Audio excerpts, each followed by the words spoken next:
Recording in progress.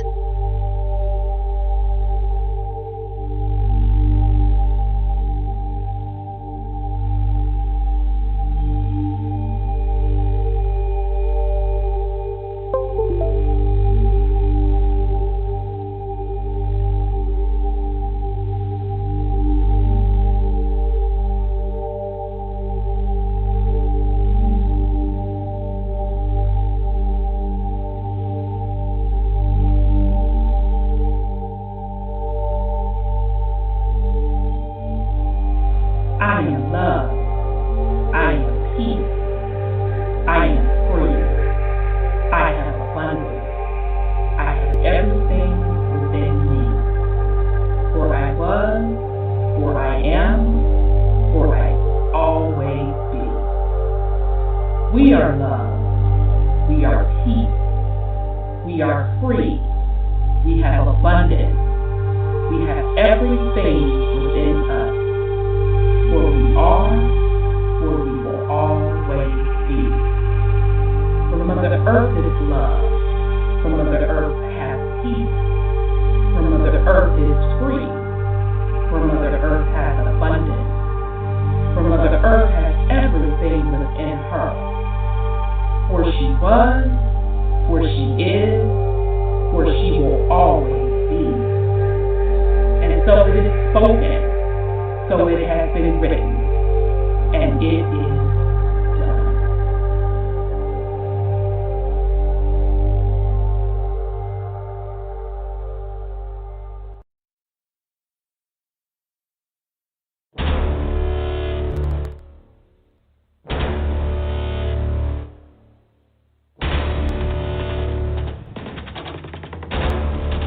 You have entered into a dimension of truth, where time does not exist, and illusions are shattered. The journey of truth is intense. The journey of truth will set you free. Consider this a warning as you enter the dimension of Truth UnCONPromeyezed.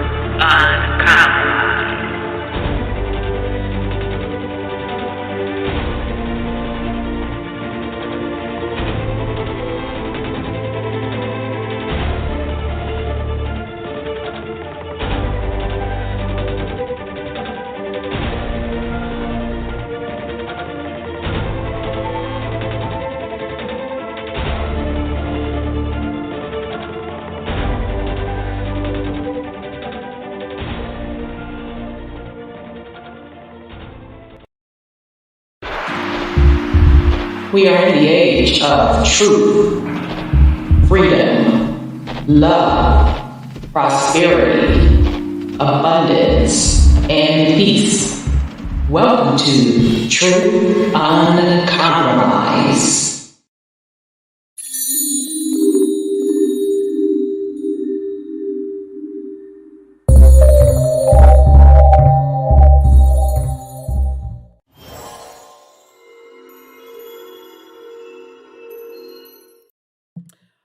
All right, family. I'm muted. All day. I shouldn't be. All right, family. Welcome to the Truth UnCompromised Show. I'm your host, Rhonda. Can you guys press 1 to let me know whether or not you hear me? I've had to start like 2 times to get this stream to work. So nonetheless, I am not a happy camper. So press 1 if you all can hear me in YouTube land. Let me know. Otherwise, I'm going to have to pause again. Okay, cool. You can hear me. All right. So sorry about all of that. Literally, when we got on, software went crazy, had to reboot twice, shut everything down. Y'all know how that goes. It is what it is. Okay, so tonight we are going to, okay, good. Y'all can hear us. Good. So peace and love to the YouTube family, son Scotty, peace and love, Brown Wolf, Shatka, peace and love, Brother Lance, peace and love, sis Stephanie, Peace and love, El Sheba. Peace and love, Zydok. Peace and love. I think I said I didn't. Maybe I didn't. Peace and love, El Sheba. Peace and love, Sis Divinity. Peace and love, Queen Ottawa. I'm glad you made it over. I couldn't remember if you saw me or not. Peace and love, Bradford, and peace and love, Mohawk. I love how you spell Mohawk. That's probably the indigenous way. Okay, family. So we are actually on episode 48 of our series, Momma Terra and the Consciousness of Her People. If this is your first time joining us, I highly encourage you to go back to the early episodes. Out the gate, we started this episode based on a study done by the Alphabet Boys on consciousness. And in that study on consciousness, they admitted so many things, the power of manifestation, of literally creating things out of your thoughts into the physical reality. Let me see. Zoom is saying I'm muted. Okay. All right, Zoom. I'm finna unmute myself. Okay. You happy, Zoom? Okay. All right. Sis Sandra trying to come in. All right, sis. I'm bringing you in. Okay. So go back and check out the first episodes. Then Brother Sean recommended the book Path to Orion, Earthly Route to Peace with Justice by Emily Windsor Craig. You can download this book for free on PDF. The author wants you to, or you can get it on Amazon. In the book, she goes into how the Anunaki came to the planet 450,000 years ago. She also said when they came to the planet that there were already indigenous people inhabiting the planet. So she also talked about their systems, which they brought to the planet. So the systems of religion, politics, etc., etc. So I would highly recommend that book. And then shout out to Sis Tessie. She sent me Terra papers. We went through that, and that talks about the galactic wars with not only the Anunnaki, but what folks are calling the Galactic Federation, the different star systems warring with each other for different territories on different galaxies and planets. And what I like about the Terra papers, it also goes into a lot of the systems that we see today, the origins of those systems, on down to a lot of the words. Yeah, a lot of the words that we use are coming from these different quote, quote, beings, in which I have something to share with you all tonight that I ran across accidentally. Okay. So then we moved on. Brother Christopher hit me to the book Wars of the Anunnaki, Nuclear Self-Destruction in Ancient Sumer by Dr. Chris H. Hardy. So here's this book. You could get it off of YouTube. And in this book, she is to me the most honest that I've seen regarding the Sumerian text. She does not put the Anunnaki in the light of alien beings. She does not put the Anunnaki in the light of some type of mystical gods. She puts them in the light of just a civilization of people, and she even called them humans, who just had technology, a highly advanced technology system, and they were able to do interdimensional travel. Okay, so she's also going into basically their drama, because she's using the Sumerian text. So the same old stories with them being drama kings and queens that they are, going around the planet, colonizing. She goes into details about the creation stories. She talks about 2 creations being created, and I found it highly interesting because she said Adam and Eve was one creation, and then Adapa and Titi were another. And what is taught in society today via religion, that everyone's bloodline is tied to Adam and Eve. But in the Sumerian text, it clearly makes a distinction of two couples. And the thing that even blew me over was that Adam was not the choice. He was not the choice of the sacred bloodline. So meaning even Noah and all of them, it was Adapa. Adapa was given the, inducted into the sacred kingship and was giving all of the knowledge of the sacredness, okay, which was passed down through his bloodline. So I found that really, really, really fascinating, and just the fact that now we should know, at a minimum, there were 3 separate bloodlines on the planet. The indigenous people of North America, Adam's bloodline, which is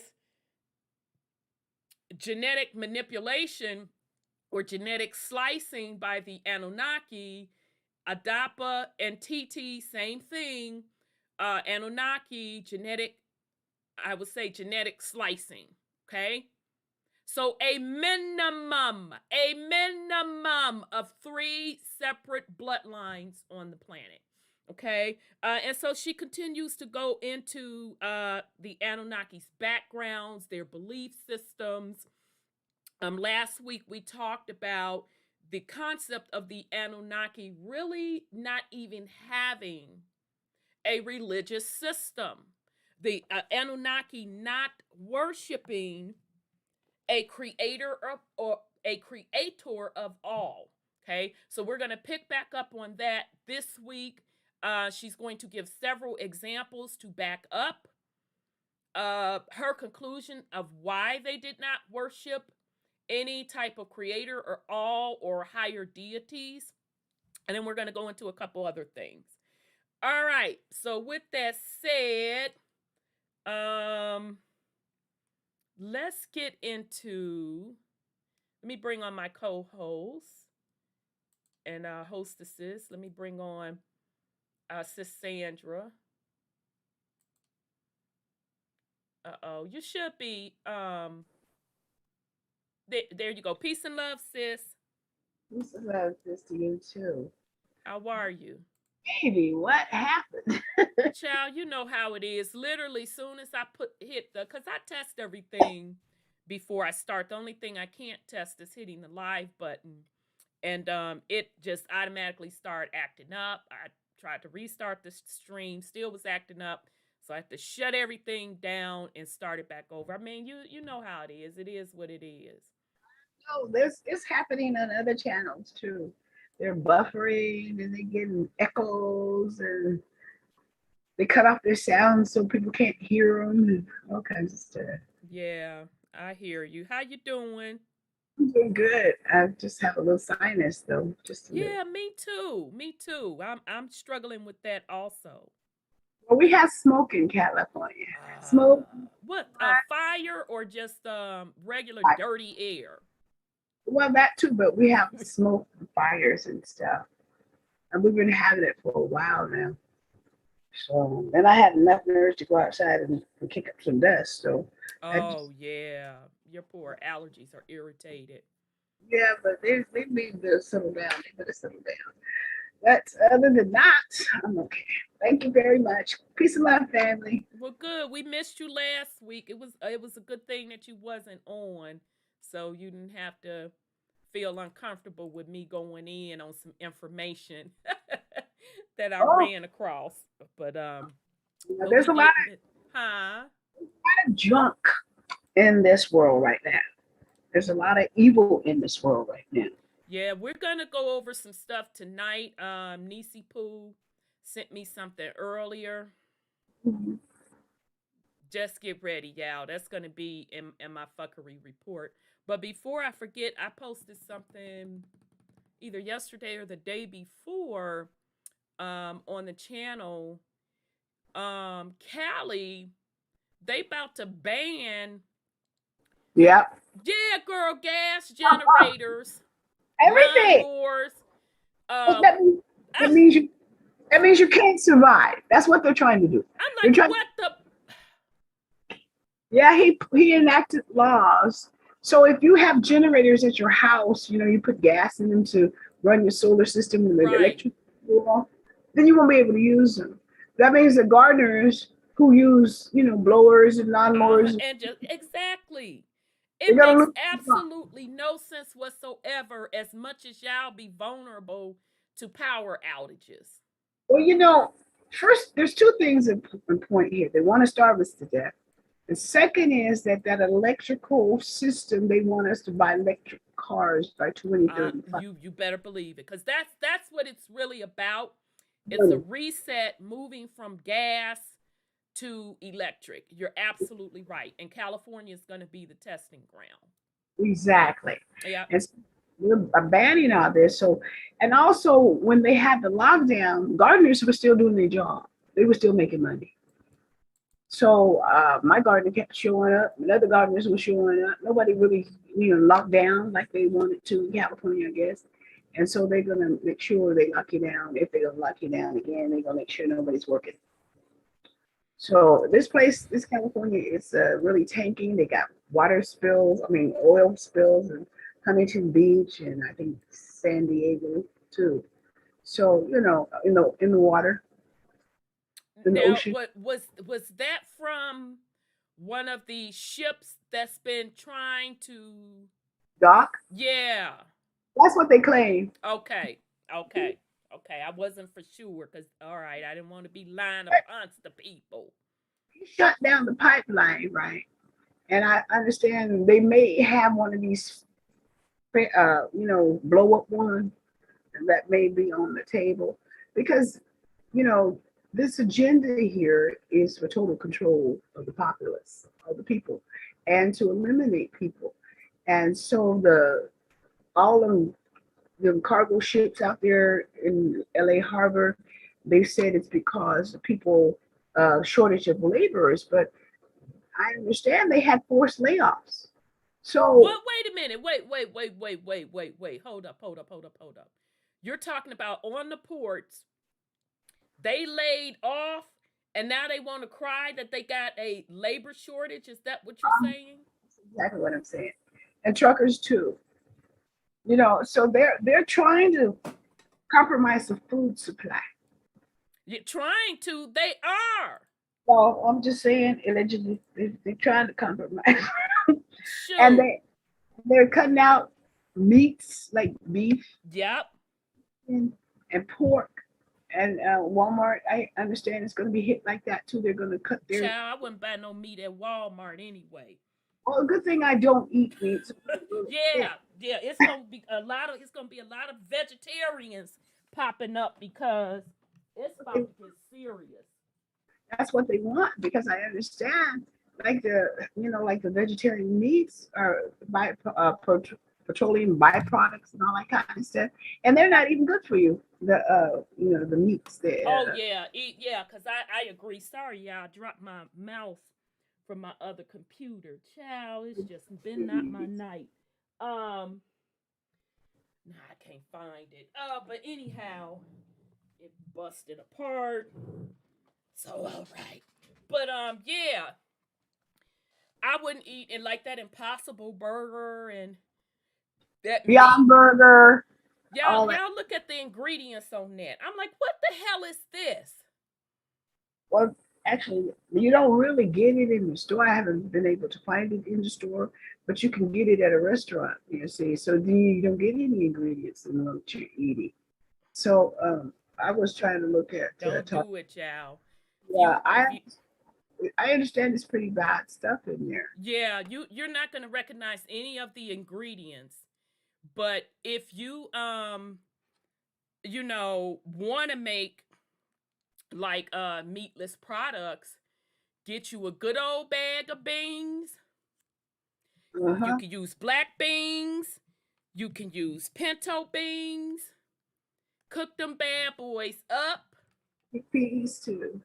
chickpeas, and season them with some liquid smoke, Worcestershire sauce. Put your little season in there. You know, black people and garlic powder. Your garlic powder, onion powder. You know, your salt, pepper to taste, whatever the case may be. And do it that way, fam. Yeah, make it into Make it yourself. Plus, it's a heck of a lot cheaper. yeah. Yeah, they I saw your comments up there before they shut you down. And Yeah. I want to mention that this is the Margaret Singer type people.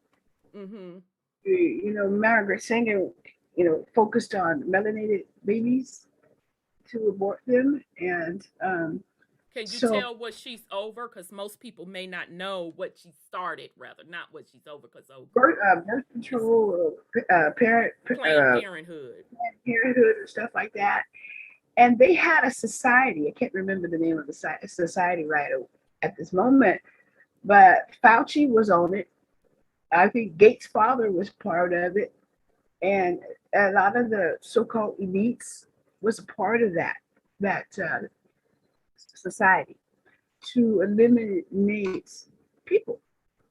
No, that's And always the case. That's their script that they well, are given to not only control the population, but also control every aspect of the population. And then when it's time for a reset, they reset. well, yeah, because they want that utopia of 500 million people on this planet, periods, so they can control them better. And they really, I understand, want Asians because they are more malleable to I slave. don't believe that. As far as the Asians being more malleable, They're um, used to that, they said. what they do is, because if you look at history, that's not really the case with Asians. Although we know the Asians back then were melanated, it is just they do things in cycles, as we've talked about. So they've already planned out hundreds of years in advance which particular nation is up for rulership. That's all. This really has nothing to do with color at the end of the day. No. It really has nothing to do with color. It has nothing to do with nationality and nation. It has everything to do with them following whatever script they have mapped out. And that script is tied directly to the frequency that they are manipulating the realm or the planet to be, Mm-hmm. or that astrology wheel, or Yeah. the ages. That's the level we need to start thinking at. Because if you don't, you're behind the curve. They want you to be stuck at the color level. They want color wars, yes. Because that takes the focus off of the grand scale, what is really actually happening. We are actually going through a reset. We're literally going through a reset. They gave you what they're gonna do when this whole pandemic stuff kicked off. Before it even kicked off, I told you all, I said, be careful. They're probably going to use this to collapse the economy because they're going to be moving into a digital economy, shutting down the total petrol / oil economy, going over to digital and bringing on this, what they're calling new technology, which is really not new technology. But all of this is a part of a reset. Right. It's resetting the realm.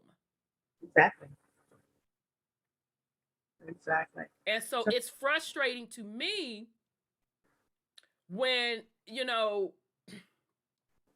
I've been talking about this stuff for years and now it's unfolding, and then people still want to argue over minuscule stuff. People still have not gotten to the point where they're ready to take ownership for self. And you cannot get out of something if you cannot take ownership for self. Yeah.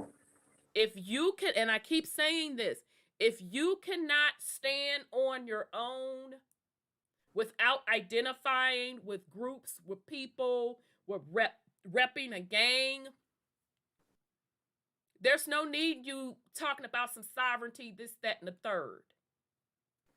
And I still see a lot of group mentality, especially when it's concerning melanated people. I can't speak for Caucasian people because I'm not around them like that. I still see severe group mentality with melanated people. And that would even be okay if it was a healthy mentality, but it ain't even that. And the level of cognitive dissonance, it's simply mind-blowing. You can't have a simple conversation, a simple, honest conversation about things that's actually going on, harming the community, how we treat one another, without people going into the fucking twilight zone. I mean, totally coming up with shit. I'm like, first of all, are you a fucking adult? Second of all, are you kidding me? Blink 75 times. It's mind-blowing. And it's across the board. It doesn't matter if you're religious. It doesn't matter if you're quote-quote professional. It doesn't matter if you're in the quote-quote conscious community. It is the same level of cognitive dissonance. Yeah, it is. And that's cool, do you. But don't expect people that have no problem standing in what is truly sovereignty to co-sign your bullshit. I'm not going to co-sign your bullshit. I don't give a damn who you are. I'm not going to co-sign it. Not going to co-sign it to make you feel comfortable. None of that. I done said several times, nobody gets a pass, not from me on this platform. And when folks want to talk about they want to rule, they want nations, how can you even be that when you don't even want to make adult decisions? You don't want to hold yourself accountable. You don't want to hold the quote-quote community accountable. It's laughable. It's laughable. You can't even get past taking care of yourself, taking care of your family, loving your family. How the fuck you gonna rule? How the fuck you gonna change your realm and defeat anybody? It's literally cognitive dissonance at its finest. And what I am telling you all, this is extinction level shit. So people can keep bullshitting themselves all they want to. That's your business. That's your right. But what I am telling you, you'll never hold the seat of power. Never, ever, ever, ever, ever. You're not fit to hold a seat of power. So get ready to repeat a cycle of bullshit. It's just that simple. So it gets really, really frustrating when you can't even have an intelligent, decent conversation with someone that claims they're wokeity, woke. It really gets to the point that I just be fucking disgusted. So I'm sorry, sis, continue. No, it's extinction level stuff, and everybody, I just be amazed at how many people are just like la la la la la la la. You know, I'm like, are you in the same place I'm at? But you know, I know. Brother Sean, he's traveling. He just wants to let us know all is well with him. Okay, let me bring on son Scotty.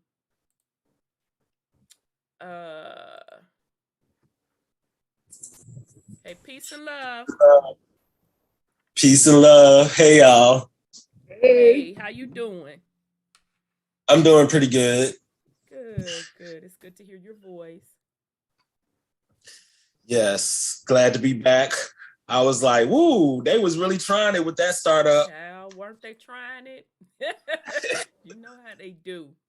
I had to come on twice myself. I'm like, where are they at? Yeah, and I was trying to tell you that I was gonna reboot, but then the mic wouldn't work. I'm like, oh Lord. I finally saw it up in the chat, and I said, oh, she's rebooting, but then my page went blank there and blank on the Zoom, and then I looked at saw I was a post attendee, and I said, oh, I'm a post attendee now. So that means Yeah, too. So I'm like, okay, okay, yeah. but Okay, yeah. so son Scotty, you have any go ahead on with the fuckery? No, I don't have any right now. Okay, child, let me get to it. So Niecy Pooh, child, she sent me something. Child, let me get to it. All right, family, hold on a second. Let me see how I want to do this. Yeah, because I want y'all to hear it. So hold on, let me go over to this. Child, got my mouse ghetto. I don't think I can click on this. Damn, because my whole mouse plate fell off. But I can do it this way. Maybe I can. Okay. All right. Oh, and while I'm looking for setting up this video, I just want to remind the family, we talked about this before, but and you've probably seen it on mainstream media with them talking about the high prices in the food and the shelves becoming bare, and Christmas items may not be there on time. You just heard Sandra talk about the ports, and that's what they're attributing to the shortages going on. So just a just another announcement. Just make sure that you're taken care of as far as having staples for your family.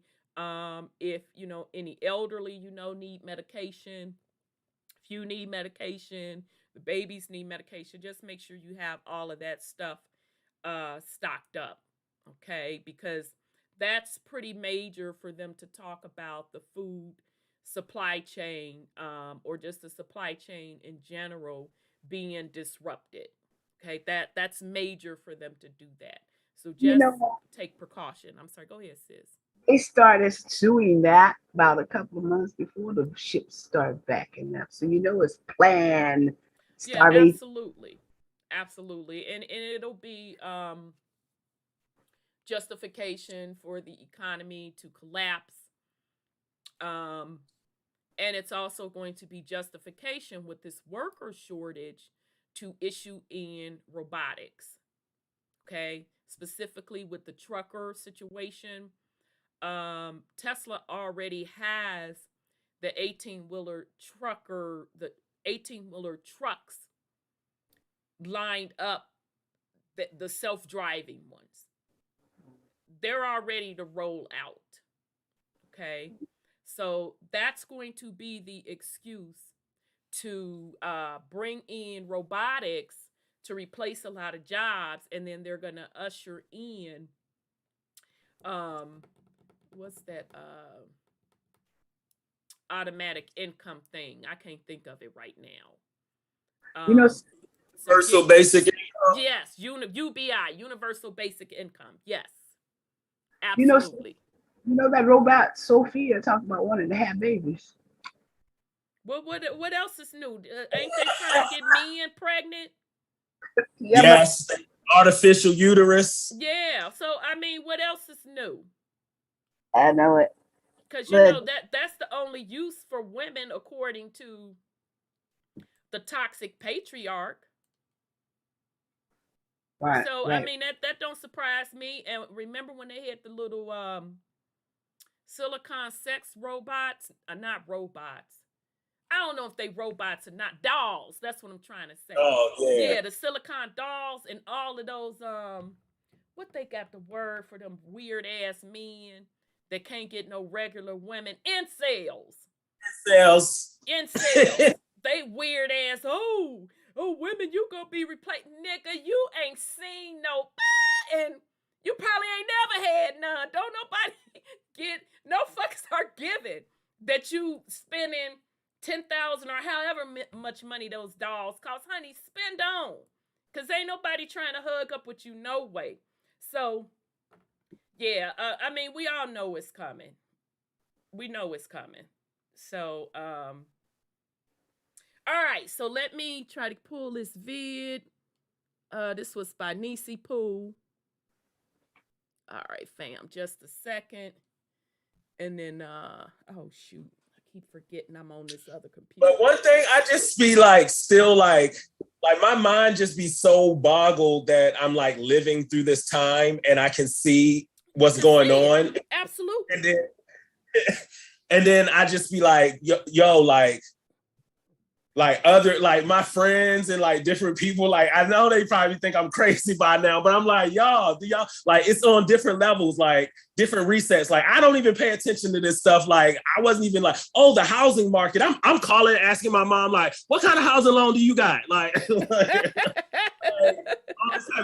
like, oh no, I'm good, baby. Mine is not adjustable. I'm in there. I'm like, okay, yeah, I'm just, Right. Like, Mom, get that fixed now. Get it now. Inflation. Yeah, and I just sit back because I've been calling this stuff for years, and even down to the financial stuff on the series that I did, Gateway to a New Economy. I told folks that inflation was coming. Everything that I said down to the wire is panning out. The only other exception is the issuing in a digital currency, which we know is going to happen. So I'm like, whatever. Yeah.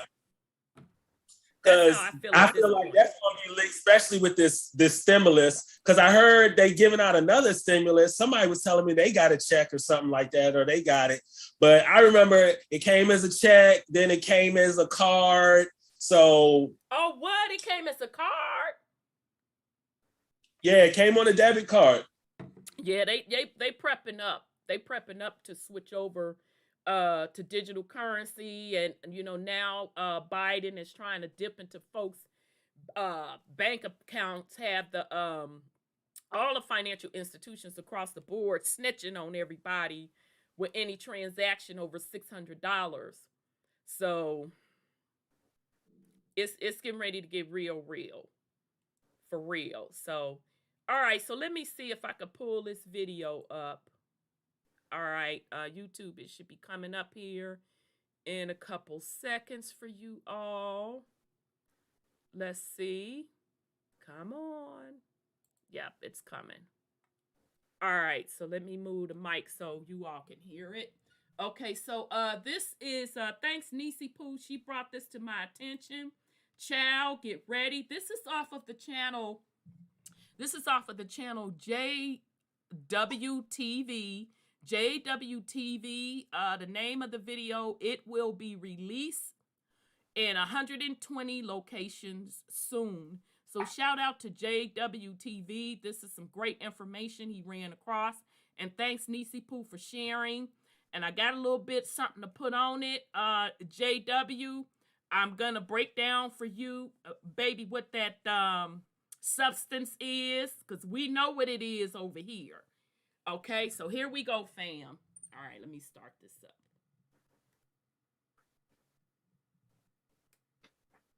In here live today. Well, it will be released in 120 locations pretty soon.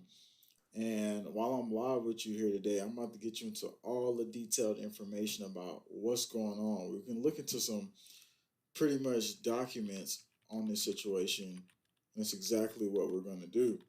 In 120 locations, well, it's the feds pretty much. They've got a plan to do this. And so if the feds have a plan to do this, I'm going to definitely give you the scoop of information. What's going on? Serena Smith, hired from Mississippi, hired from North Carolina.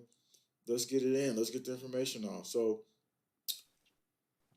this is what's going to happen. And then I got to tell you about what they just did with the robot dogs. Man, we told you that was coming. It's pretty much going to be the next report. Non-toxic gas to be deployed in 100 plus New York City locations, including transit and bio simulation. Pretty much is what they're going to be doing. Readiness test. The test is a non-toxic and poses no health risk to the public. But I want to take you into something else that I was looking at, this DNA binding to silica type of release. And I was looking to the... Okay, so you heard him say that DNA binding to silica. We know what silica is, but let's continue. Documents, and no, I'm not an expert on this stuff, but that's why I'm bringing the information to you, and we're going to look into these documents here in just a second. So let's read down the report. New York City response plans for a chemical biological attack will be put to the test in the coming weeks as part of a federal preparedness study, because it's the feds. You just got to trust them, right? The MTA says the Department of Homeland Security, working alongside a team of researchers and city agencies, will deploy a non-toxic gas this month to about 120 locations, and it's going to start October 18th, they say, and go through the 29th. So it says most of the locations will be above ground, including some parks. A number of below ground subway stations will also be included, through details on which ones weren't known. So says anyone in the vicinity of testing operation are advised that gas is non-toxic and poses no health risk to the public. The study simulates aerosol release of biological agent in densely populated urban environment. The study will track movements of non-toxic material, and results from the test will be used to learn about the relationship between airflow in the street and underground environments. Yeah, it may be something else that probably is going to be learned too that we don't know about. So we'll talk about a little bit of that when we look into these documents, right? Somebody says no risk. Yeah, I trust this. Somebody says in the comment section. Somebody says, where's Trump? What you mean, where's Trump? He ain't here to save nobody. So like we always said on this channel, that's why we need to learn how to save ourselves, obviously with our own spiritual discernment. It's given to us by God. But anyway, commuters can expect to see teams of researchers working at locations scattered across the city, both above and below ground. So here they are about to do this, and we'll talk about the robot dogs and them literally putting huge guns on the back of robot dogs. Like I told you, 2022, they was going to roll it out. We didn't become unified for freedom.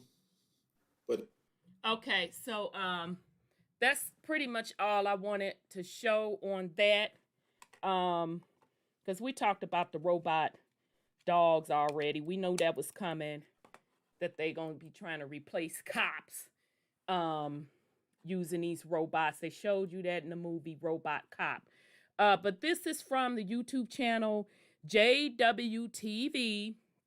And the title of this video is, will be released 120 locations soon. So thank you so much, brother, for that information. It is much, much appreciated. I'm going to get back into, let's do a little bit more and go over what that silica is. Okay. Sorry, go ahead. I heard that they were going to attack about the big cities like Los Angeles, New York, big San Francisco, and places like that. They had a list of where they're going to do all that stuff, and they told people to get out of there. Right. So according to him, and I pulled the DHS file that goes over that simulated drill. And he was basically saying, in case y'all didn't pick up what he was saying, that they're going to use a simulated gas, but the gas is, quote, quote, not going to be toxic, because what they're trying to do is simulate an chemical warfare attack. Okay, but let me see. Let me just share this real quick, because I don't want to read it. He showed it, but it may have been too quick. Right. So let me just show it. All right, so let me see when you all can see it. Now this mouse don't want to act right. Okay, so I can't get to it. So yeah, y'all should be okay. I know y'all see it on the screen now. Okay, so this is the document that he was talking about from the Alphabet Boys, final environmental assessment of proposed tracer particle and gas releases for chemical and biodefense test bed program and urban threat dispersion. So the UTD program. So this is the simulated test that they're talking about doing next week, starting next week through the end of the month, the 29th. Okay, so I ain't finna go through all of this. Materials being considered for the use in CBT and UTD. So y'all see the categories. This is the test options. These are the descriptions of the test.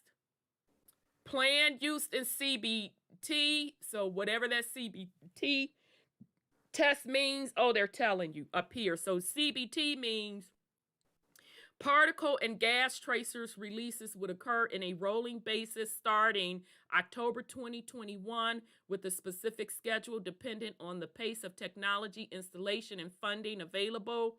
Testing would occur up to 10 days per month with a maximum of 4 test events per day.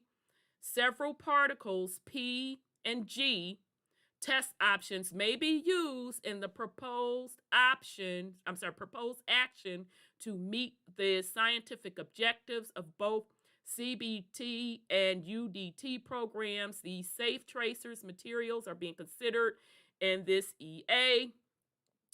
Okay, so this is the summary. So let's see what UTD is. That's particle and gas tracer. Releases would occur within a defined 2-week time frame between September and December. Ooh, okay. There will be 5 separate testing days scheduled within this 2-week time frame. NYC stakeholders were recently updated on the UTD program in May 2021 and have initially concurred with October 17th through 30th, 2021 as the desired release window. Child, so let's go over these test options. What's up in them? Child. So the test option that they call in P1, y'all see the description of this, right? DNA track-OB. Are they going to use it in the CBT test simulation category? No. But will they use it in the UTD? Yes. Y'all see the next one. DNA track silica. Okay, and I'm going to go over just for those of you that's not familiar with silica, what that's talking about. Is it planned use in CBT? No. Planned use in UTD testing? Yes, because that's the one he was talking about in the video that they're saying they're going to start. So the P2 test, they're saying they're going to start on Monday in NYC in the subway stations. Okay. Okay, so I don't know what this P3 safe, turnable, alginate microparticle stamped with cargoes. They using that in both of the test simulations in CBT and UTD. P4. Y'all seeing this? Y'all peeping all this with the DNA, right? DNA silica liquid mixture will be used in the CBT test, not in the UTD. Visalite. You can see where they're going to use that. Sulfur hexafluoride. Going to use that in both. I don't know what F6 is. Pure fluorocarbon tracers, PFTs. they're going to use that in both of those. So they scheduled, but in this they said they started in September. Okay, but the information that he ran across the hit public media, they admit to this test, the silica test. They're going to start on Monday in the New York City subway stations, but they claim that the tests they don't have anything harmful in it. Now I'm going to say that again. In the public documentation, in the public disclosure in mainstream media, they said the simulated test being used started Monday in the New York City train station, the underground one, and they're doing that to simulate a biological warfare attack. There's not going to be anything harmful in that mist gas. But once you go to the actual Alphabet Boys paperwork, it gives you the specifics. So UTD stands for Urban Threat Dispersion, and the other one stands for Science and Technology.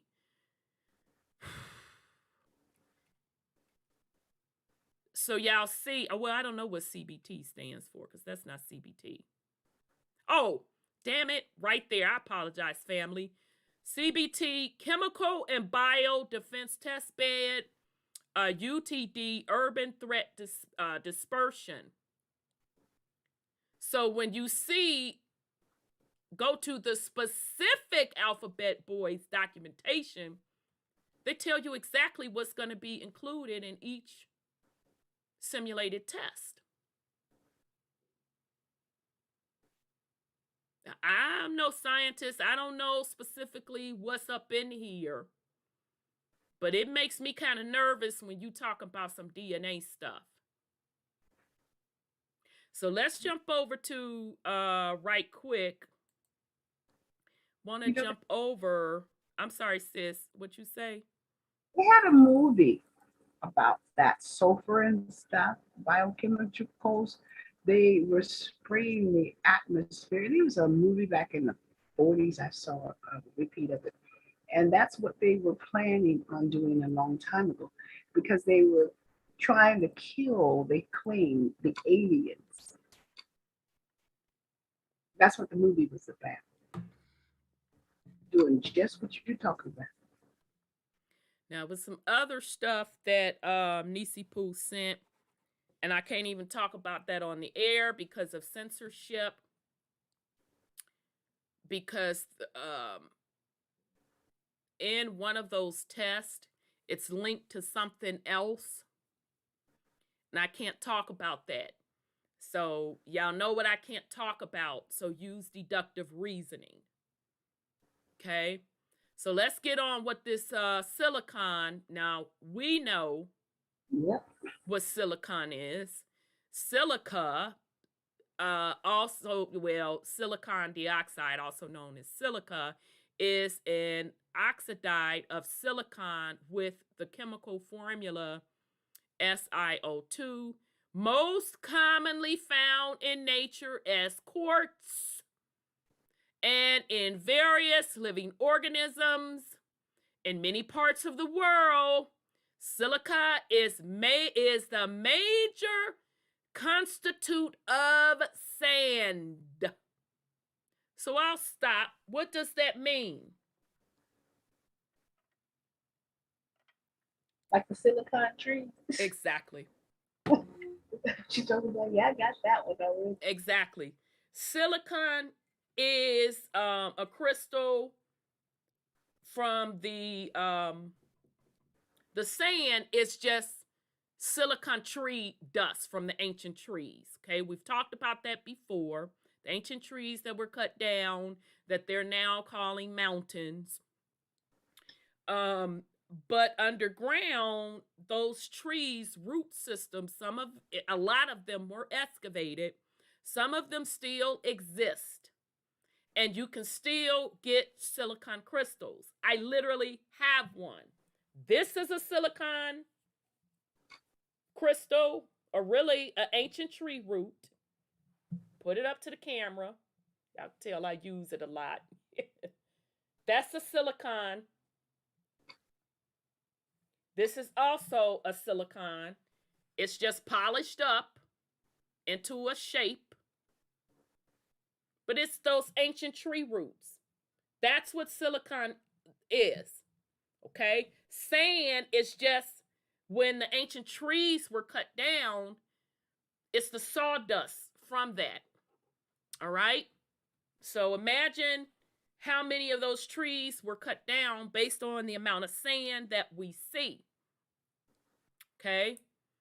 And which would also make sense why beaches and oceans and all of that have the sand, because if you know the ancient texts, they said that the trees were cut down and water was flooded upon the earth. Okay, so meaning when they finish mining, like most areas that they do in a quarry, they flood it. Mm-hmm. And they call it a reservoir or a lake. Right? Same difference. Silicon is a great conductor of energy. So let me sip my water. I think Brother Scotty wants to be unmuted. I'm not sure. He says, unmute me. All right, hold on. Or you sip your water. Yeah. You know, sodium pentothal is what they use to put you to sleep. But I don't know what the sodium. Mm-hmm. I don't know how you got muted. Did you mute yourself? Oh no, I did it. Yeah. Oh, okay. I'm sorry, Sis Sandra. What was you saying? I said sodium pentothal is how they put you to sleep. So I don't know what that other sodium base was you were saying. Oh, in that paper? Yeah. No, they put sodium pentothal. It's like a true serum and put you to sleep and stuff. Oh, okay. But I'm trying to figure out how is that related to what we're saying. Did you see that somewhere in here or in this in the Alphabet Boys document? In the Alphabet Boys document, yeah. You said sodium something. I think you said sodium. I'm almost sure. Sodium. Okay, I don't see it, but okay. All right. Okay. So what we're saying is, what they're saying, it ain't what I ain't saying a damn thing. That's what they saying. So we know what silica is. Let me just read this last little sentence. That tripped me out, y'all, that they had it in here about in many parts of the world, silica is the major constituent of sand. Silica is one of the most complex and most abundant families of materials, existing as a compound of several minerals and as a synthetic product. Pure silicon is not synthetic, but okay. Notable examples include fused quartz. So what are they saying? Fused quartz, they're saying, is a glass containing of almost pure silica. All right, so they're messing with it a little bit. So they mixed up something in silica to make glass. Okay, all right, so that would make sense why they're saying synthetic. Okay, but pure silica is not synthetic. Fumed silica,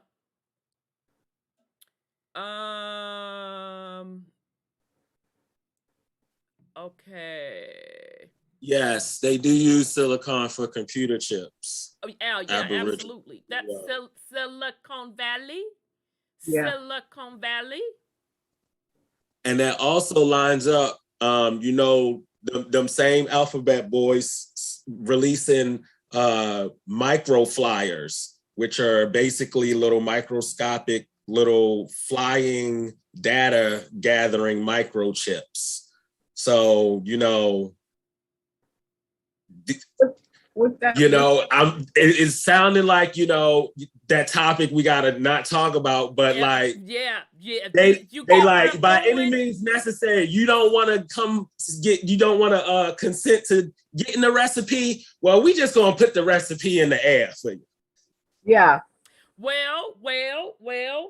They the ones that have. Exactly. Sis Sandra hit it on the head. Say that. We're activating the people who have already done it. Bingo. Ooh, you know what? This is a conductor. Yeah. Bingo. And it's going to say here, it is used in structural materials, microelectronics, as an electrical insulator, and as components in food and the pharmaceutical industries. So that graphene stuff, it's like a magnetizer. It draws particles like that to it. Say that again, sis. That graphene oxide, like a magnet that draws those kind of products to it. Right. So let me just flip back. So now they say, what now? Test 1, Vincent? What's the description of test 1? DNA track. Yeah. What's test 2? DNA track silica. Remember, what is silica? It is a crystal. What do crystals do? They conduct energy.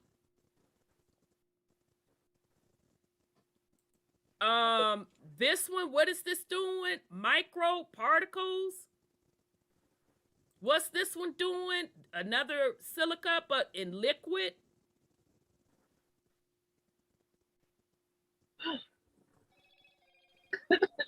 Like this is interesting. So there you have it, family. Remember when we went over the patent of time travel? Remember we were talking about those nanobots?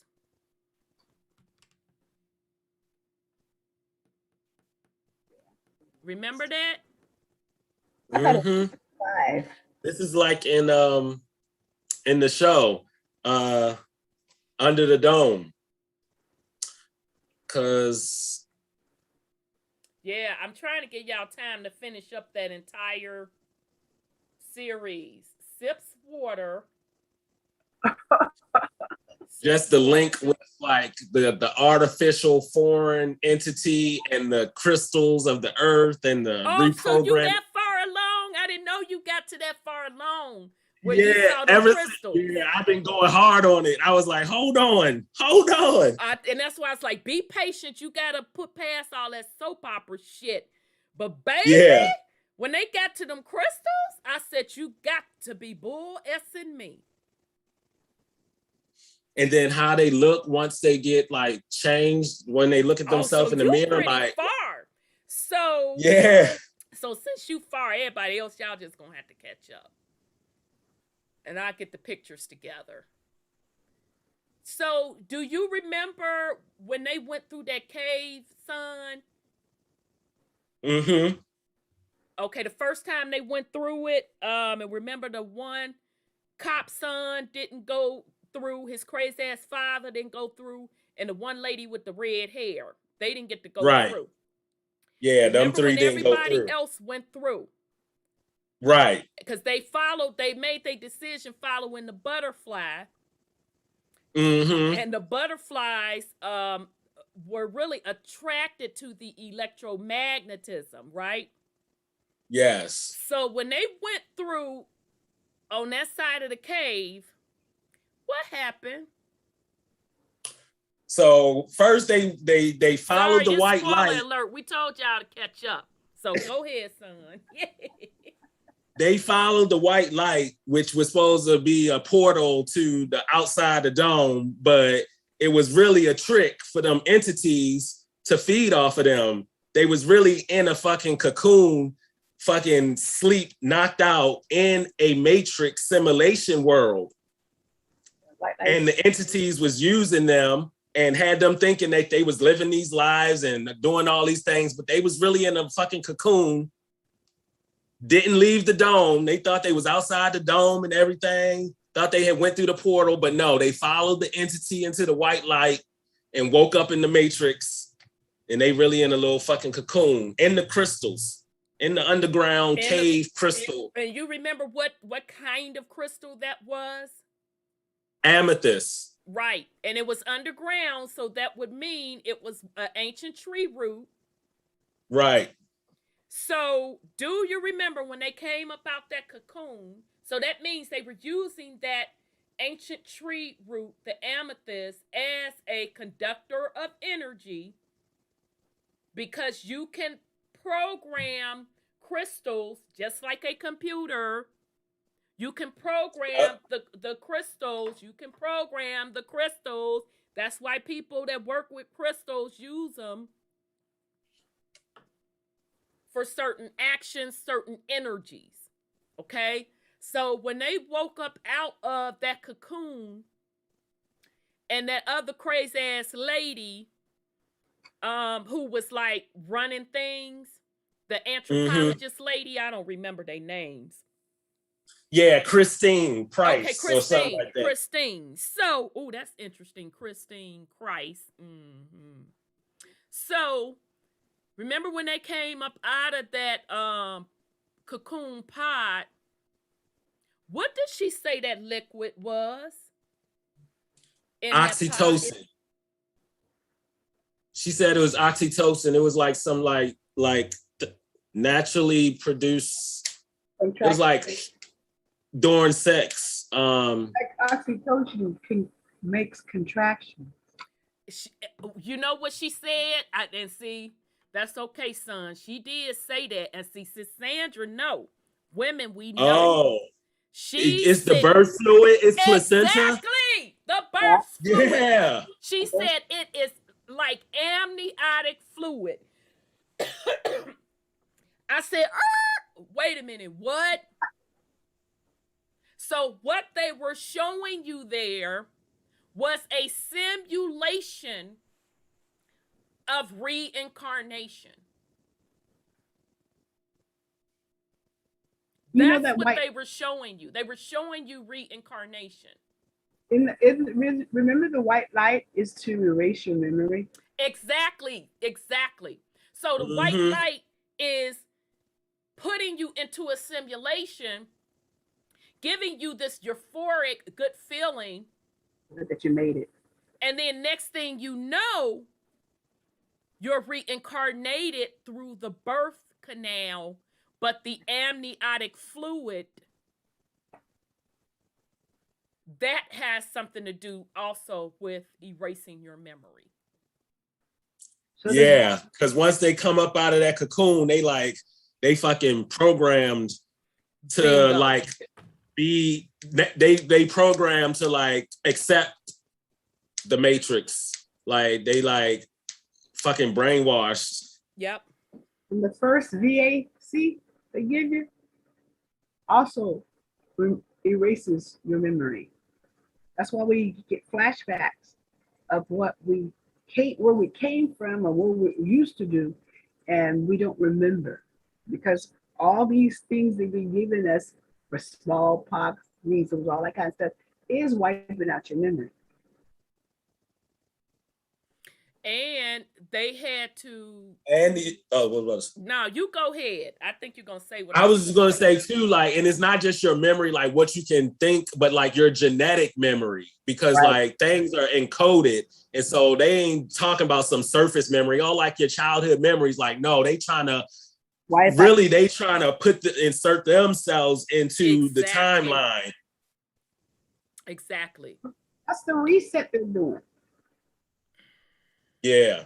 See, that's what I mean. To be blowing my mind. The reset is just on every level. Like, so I mean, they've been doing it forever. So I mean, I would think so, but it's just crazy. Yeah. So they're gonna use this gas for reset. Because it's that sodium something you said.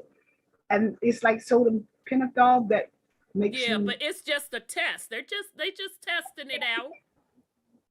Why would they use it if it was a test? It, just because it's a test don't mean if I'm testing something, don't I have to use it? We'll go to another place to use it, not on people, because people are susceptible. No. What I'm saying is, when you do test, They didn't get a fix. you do it in a small batch. Exactly. How you gonna know something work if you faking it? All of them will drop on the ground. No, they're not gonna do that. Because I'm sure. Right. That's the only time we believe like a test ain't. Any other time you say I'm taking a test, or it was a test, like it's either like the test is the thing, like it is in itself is the event. Like a test is not just like, oh, like you get a grade, you pass, you fail. Like yeah, it's the event. It's just so happened that they're just telling them for all that month that set of folk in that area, that's the group that's gonna, whatever they're doing, they're gonna do. Now, of course, I don't know this for sure, but it's this just my opinion. It's just my opinion, and that just doesn't bode well with me that you got some tests up here talking about some DNA situation. That just doesn't bode well with me. So, you know, shout out to the gentleman, JWTV, for bringing that information forward. That's very, it sounds very serious to me. Sounds very serious. Okay, so you can go pull this document yourself. I'll bring it back up here. You can go pull it yourself and read through it. Okay. Ciao.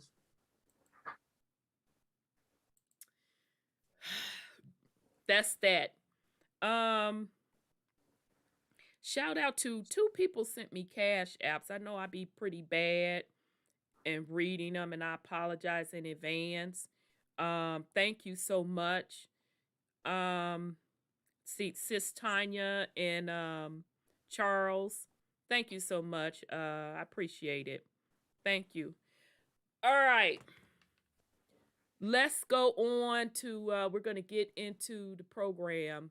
So, yeah, if y'all can get caught up on Under the Dome, I'm going to get the pictures and stuff together. But, yeah, that one, those scenes about them going underground, going towards the light, being in the pods, that's telling you how reincarnation works. That's exactly telling you how reincarnation works. Oh, and then also, I'm sorry, go ahead. Another thing from that one, remember when the woman Christine had went into the pod to like heal and come back and stuff, and she said she had projected the doomsday onto the dome, so the sky was like flicking like a TV station from looking clear to like a fucking Armageddon. Like it was the apocalypse. Right. So this is like, wow, Yeah, like it was like, oh, who turned off the weather? Who turned off the sky? Exactly. She was the dome. She was literally able to switch that sky off and make it into like a picture screen. And I was sitting there like, they put all of this in here? Yeah. And clearly, what that particular series represents, it is telling you how the invasion of planet Earth happened. That's what that series is telling you. It's also telling you how you can travel, you can get to the different territories on the planet. So meaning, let me bring up the map from our guy Sturgis. Oh, hopefully I have it. Hopefully I have it. I bet you I don't have it on here. I'm sorry. Go ahead, Sis Sandra. You know that graphene oxide? It's a Mm-hmm. conductor, and it will pass through the blood-brain barrier and other organs of the body. So these things, the silica or whatever they're spraying, will hook up to the graphene oxide, and the graphene oxide will take it through the body. Because the graphene oxide is like a gel substance, I think, and it's like the lead of a pencil, but Uh-huh. but they didn't made it so it will pass through the blood-brain barrier, and most Wow. just in your body will not go through the blood-brain barrier, but they done made this stuff specifically as a carrier. Wow. So when The they biochemical warfare. so when they spray this stuff, then that's your hookup, to the AI technology. And so if we think about when we were going over the patent of time travel and we were talking about those nanobots, this shit is deep, y'all. So I don't know if that's being used to alter the DNA to prep it for another frequency. mRNA already is altering the DNA. Yeah, and that's why I can't say anything on that, because she did give me some information on that. And as soon as she dropped that, I said, "You know what that's linked to, right?" And of course I can't talk about it. Well, yeah, that's reprogramming you right there. Exactly.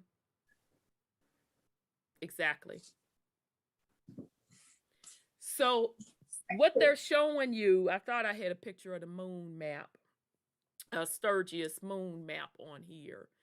So I'm just going to use this for right now. So what we're saying is, speaking of the moon, sorry to cut in, because that's what I wanted to say when you was reading the dates for those tests, because October 20th is supposed to be a full moon, a hunter's moon. So I just thought it was interesting. You know how they do stuff to be lining up with their little terraforming. Exactly. So their little energy centers, right? Yeah. Mm-hmm. Their little masonry number thing, symbolism stuff. So this down here, you see the area that they're calling the known world, so which means all that we know is planet Earth. And then, but if you subscribe to, there's really other hidden lands, and some say the land beyond the poles, or a bigger, larger Earth. How they are getting from here over to there, there's also, although they can do it if you have the military, the highly secret military access to pass through above ground, but they're really getting to it. What Under the Dome was showing you was they were getting to stuff, how they were able to get in and out past the dome. They were doing it underground. Underground, and it was portals. It was portals, absolutely. They literally showed y'all this in Under the Dome. We bullshit you not. They showed you. You would go underground, go through the portal, and then once you go through, you would come out outside of the dome in another area. But to come back into the dome, I thought it was interesting. You still had to go underground, and you would go through a portal. But when you came back in, like in a body of water. I think it was a lake. Yeah. So I mean, I my mouth just dropped open that they put all of that in that little series. They have to disclose, right? That's the Yeah, I disclosure. guess. And it's written based off books by Stephen King and produced by Spielberg. So they know what's up. Yep. They is occultists. Oh, big time occultists. Absolutely.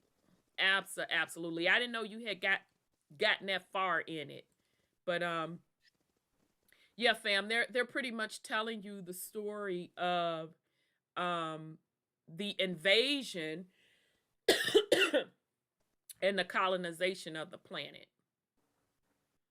Because when that egg, because you remember they kept coveting that egg in there, and the egg, supposedly the other military and them wanted to use it for a pure source of power.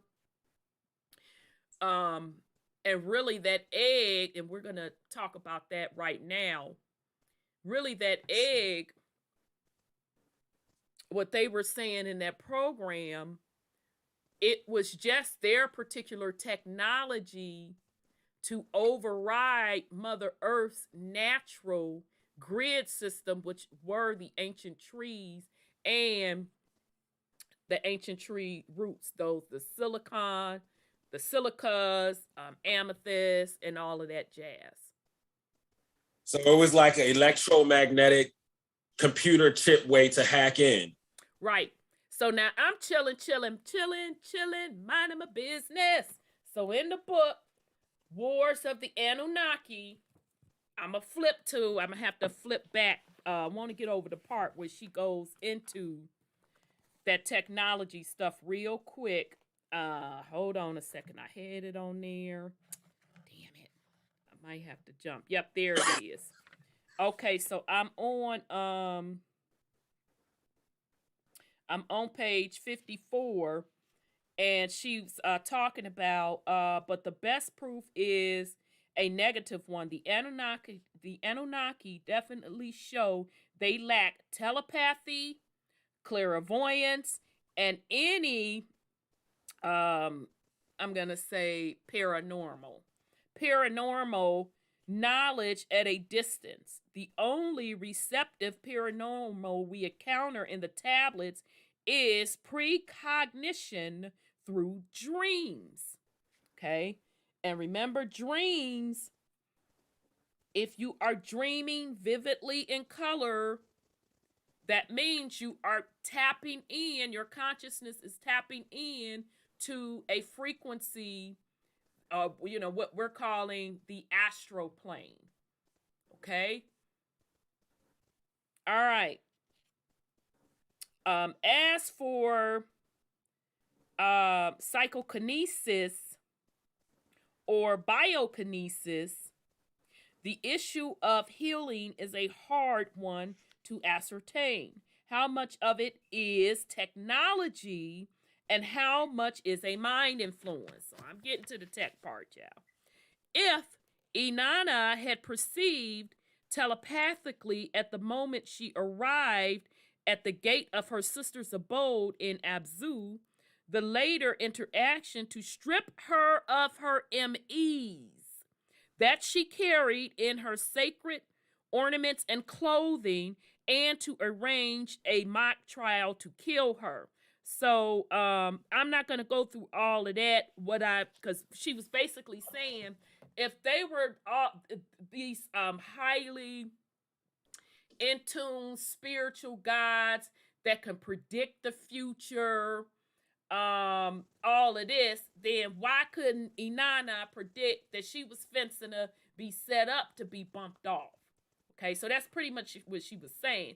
But the purpose of me reading this to you out of order is when she talked about Inanna carrying around these MEs. She talked about this several times, about these MEs. She talked about in Leo giving out MEs. She talked about Inky having MEs, and whoever controlled the MEs had a lot of power. So here we go. And I had already figured it out. I said, I know exactly the picture that depicts them carrying them MEs. So I'm about to show you somebody else picked it up also. So, and I know y'all done seen this before. Y'all done seen this picture before. Okay, so let me wait until you get it. All right. Come on, YouTube. It's kicking over. I don't know why it be taking so long sometimes. Yeah. Because what did they say the ME stood for? Magic, or Shoot, what did she say it was? We're just gonna go into it in this article. Okay. All right, so y'all see this, right? When I thought about when she said Inanna was carrying the MEs in an ornament, I immediately thought of this picture. I said, wait a minute, that's dude and them carrying that damn purse. Oh, the Anunaki. So inside the alien Anunnaki purse. So this is from the website Africa. And on their wrist. Huh? Oh no, I was saying, and they little the things on their wrists. Exactly. And the watch light on their wrist. Absolutely. Okay. So this is from the website africaiswoke.com. Inside the Anunnaki purse. And they just dropped this not too long ago. Images of ancient gods holding what seemed to be a handbag or purse appear on stone carvings in ancient Mesopotamia, Egypt, India, and Mesoamerica. So everybody's pretty consistent on these areas where the Anunnaki were, where the Anunnaki gods are said to have established civilization more than 400,000 years ago. So shout out to whoever put this together. You are on your studies with being accurate. These purses are explained by the ancient astronaut theory and standard history. Standard historical explanation of ancient god purse or handbag. The handbag or purse is called an ME and is treated as an aspect of Sumerian mythology. From this perspective, MEs were prescriptions or rules handed down by the gods which provided the technical knowledge needed to construct civilization in areas like writings, temple construction, morality, which I find a joke, the calendar, and other important cultural institutions that form the bedrock of civilization. So that's the costume record, actually. So that's pretty much everything. Wow. So that would be crystals, probably, that have the crystals, the silica, the trees have their the silica trees were already here. Yeah, and they got the roots, and all they did was gave their particular technology with instructions, I'm sure, on how to interact with the crystals. So they can find answers. To override and reprogram the crystals. And then they also use the technology down to the writings, temples, the morality. So when we get into the morality, y'all, we're talking about the religions, right? Mm-hmm. Yeah. You know, the crystal skull, there was 13 of them, right? And they found them in South America, and they found them in a cave under there where there was a river and stuff. Which was the ancient tree. But go ahead. And those, they found out there's some computer technology that was in those crystal skulls. They were actually computers, like our computers now, that holds a lot of information. So if they carried those bags around, they were probably carrying things like a crystal skull that have the information of how this planet was put together and who we were as a people group. it don't even have to be that deep with the skulls. Don't we care? His little purse. I kind of fell out.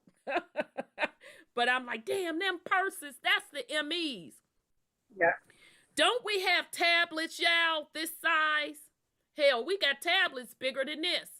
And in the Lost Book of Inky, shout out to Brother Wendell, it talked about them having tablets. Yeah, they got tablets, iPods, iPads, fucking Beats by Dre, and then motherfucking like Beats by Dre. Yeah, this is a motherfucking Apple Watch. Shit, I don't Right. trust them. yes, I don't it trust they is. stinking ass at all. That's the Apple Watch. They had It is. That's an iPad. with all the computer technology. They had cell phones on and computers and helicopters on some of those reliefs of the Egyptian temples. You know, Yeah, they carved. sure did. Absolutely, they did. Absolutely, they did. So all of that technology that they're claiming is so new. It shows up on the Sumer Mesopotamia walls. Yeah. So yeah, that ME bag, they said, provided the technical knowledge needed to set up the civilizations. Yeah. So it gave them the writing, Everything. how to build the temples, morality. Excuse me, y'all. I'm going to put morality as the religions, the calendar. Yeah, because didn't she come up out of that motherfucker like the kinship? Like they forced that motherfucking religion Absolutely. as a way. They got like a bag of colonization. Absolutely. This is the blueprint to colonization. This the blueprint, family. Literally, this is the blueprint. Bag. So they gave them the technology, and then they gave them a set of instructions on how to implement these different pieces in order to colonize.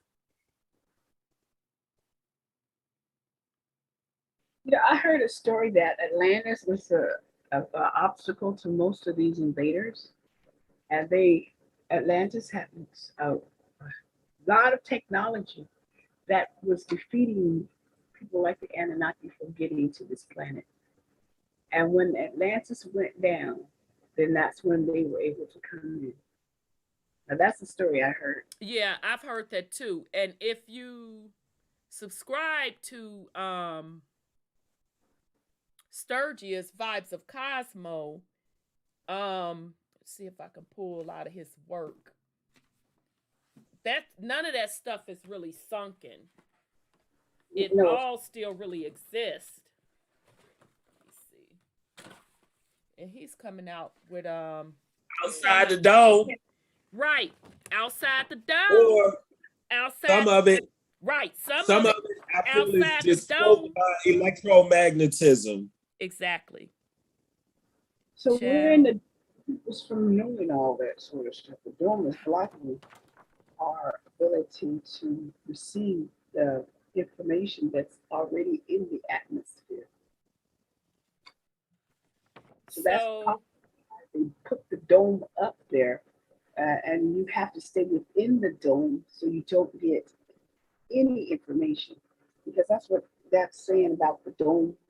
The movie is what it's saying is once you get out the dome, then they trick you to think you made it out, but they try to keep you in there so you can't get out to get any information about the record of this planet and your DNA. Right, That's because you'll see that it's all contained, and you'll be like, what the hell? What? Yeah. So I'm just gonna put up this map. And this came out of Vibe of Cosmos. Shout out to Vibe of Cosmos. This came in his book. Oh wait, but so here is the actual everything that he's saying. Okay, so you got the known world and then the unknown world. So when he zooms in, here's where he's saying Atlantis really is. So Atlantis is still within the dome territory, and so is Lemuria.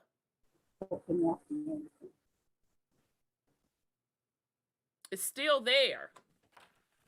But it cut them off from the trees, which was probably communicating with them on how to control this planet. Okay. All right. So the handbag or purse is called an ME and is treated as an aspect of Sumerian mythology. From this perspective, MEs were prescription or rules handed down by the gods, which provided the technical knowledge needed to construct civilizations in areas like writing, temple construction, morality, the calendar, which that's time. That's the concept of time. Well, who was the gods they referring to? Huh?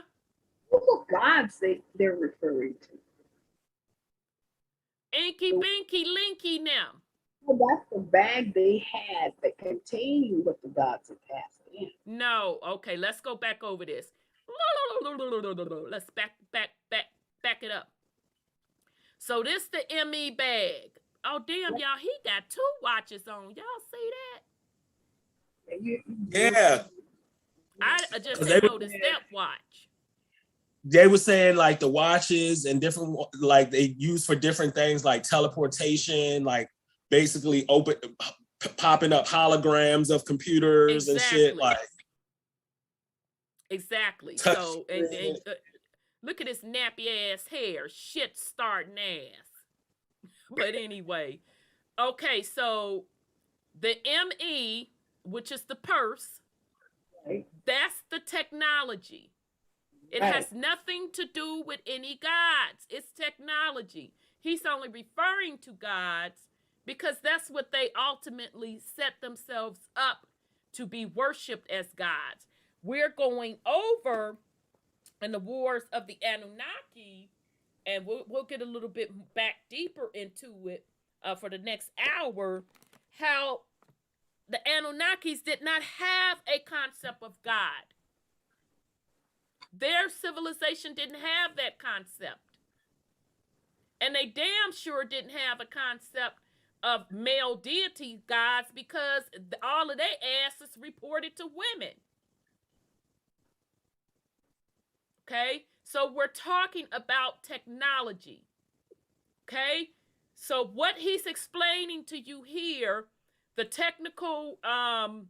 technology allowed them to create the civilizations as far as the writing, temples, I'm going to say religion for morality, and the calendar is time. Because remember, when they put the dome on, where's my thing? I'm going to be mad if I can't find. All right. So hopefully when it come up, it should come up for y'all. Let me know when y'all see the black sun. Okay, it should be come out. I don't know why it be taking so long. All right. Y'all gonna know this shit by heart when I get through. Remember, the zodiacs represent time. Remember, each one of these ages are what, 3,600 years? We know the Inkies Raglass, when they came to colonize 450,000 years ago and put this system in place with the concept of time, what they are calling the Pisces age, is where Inky set up this whole contraption. Okay? I'm sorry, what's this? It's 2,160 years. Yes. What did I say? 3,000 and something? My bad. 2,160 per age. And you go around that all the way around equals 25,000 and some change to make the complete journey around there. Okay? So those zodiacs that you see up in the sky on that dome, it is being drawn from the energy from that electromagnetic coil underneath the earth. Okay? Hence the black sun. So do you all understand why they would have, let me go back to the ME with the instructions, why they would have whatever technical device that is with the instructions to set up all of these things. Damn it, I lost it. Oh, all of the things. Religion, writing, temple construction. The calendar is time. The concept of time. So time And even does not exist. It was created. I'm sorry, go ahead, son Scotty. I just want to point out just writing, like the fact that, you know, we weren't writing like in like, so all these like fucking hieroglyphs and these things in the walls and all this shit, like tablets and all this shit, like that is remnants of colonization. Absolutely. Because the first writing that they said on the planet was cuneiform, and all other languages stem from cuneiform. That's why you can look at Hebrew, you can look at like the Chinese language in Japan with all of the lines and shit. So what was it? Cuneiform, Sanskrit. What was the Egyptians using? Hieroglyphs. Hieroglyph. But all of that stemmed from cuneiform. Okay? So that's coming from their colonization. So writings, temple construction. I'm going to say religion with this morality situation. Even the concept of time, that is the calendar. Time does not exist. It was created. It is there for the purpose of controlling the frequency. You control the frequency, you control the realm, you control the realm, you control the people. Okay? And other important cultural institutions that form the bedrock of civilization, i.e., the blueprint for colonization. That is also why I say the Bible is the blueprint of colonization. This is why people will fight you tooth and nail, will be ready to swing on you and all of that. If you by any means challenged any of these things, they be ready to swing on you. MEs were under the control of Sumerian god Enki, who distributed them to the various Anunaki gods ruling each Sumerian city-state.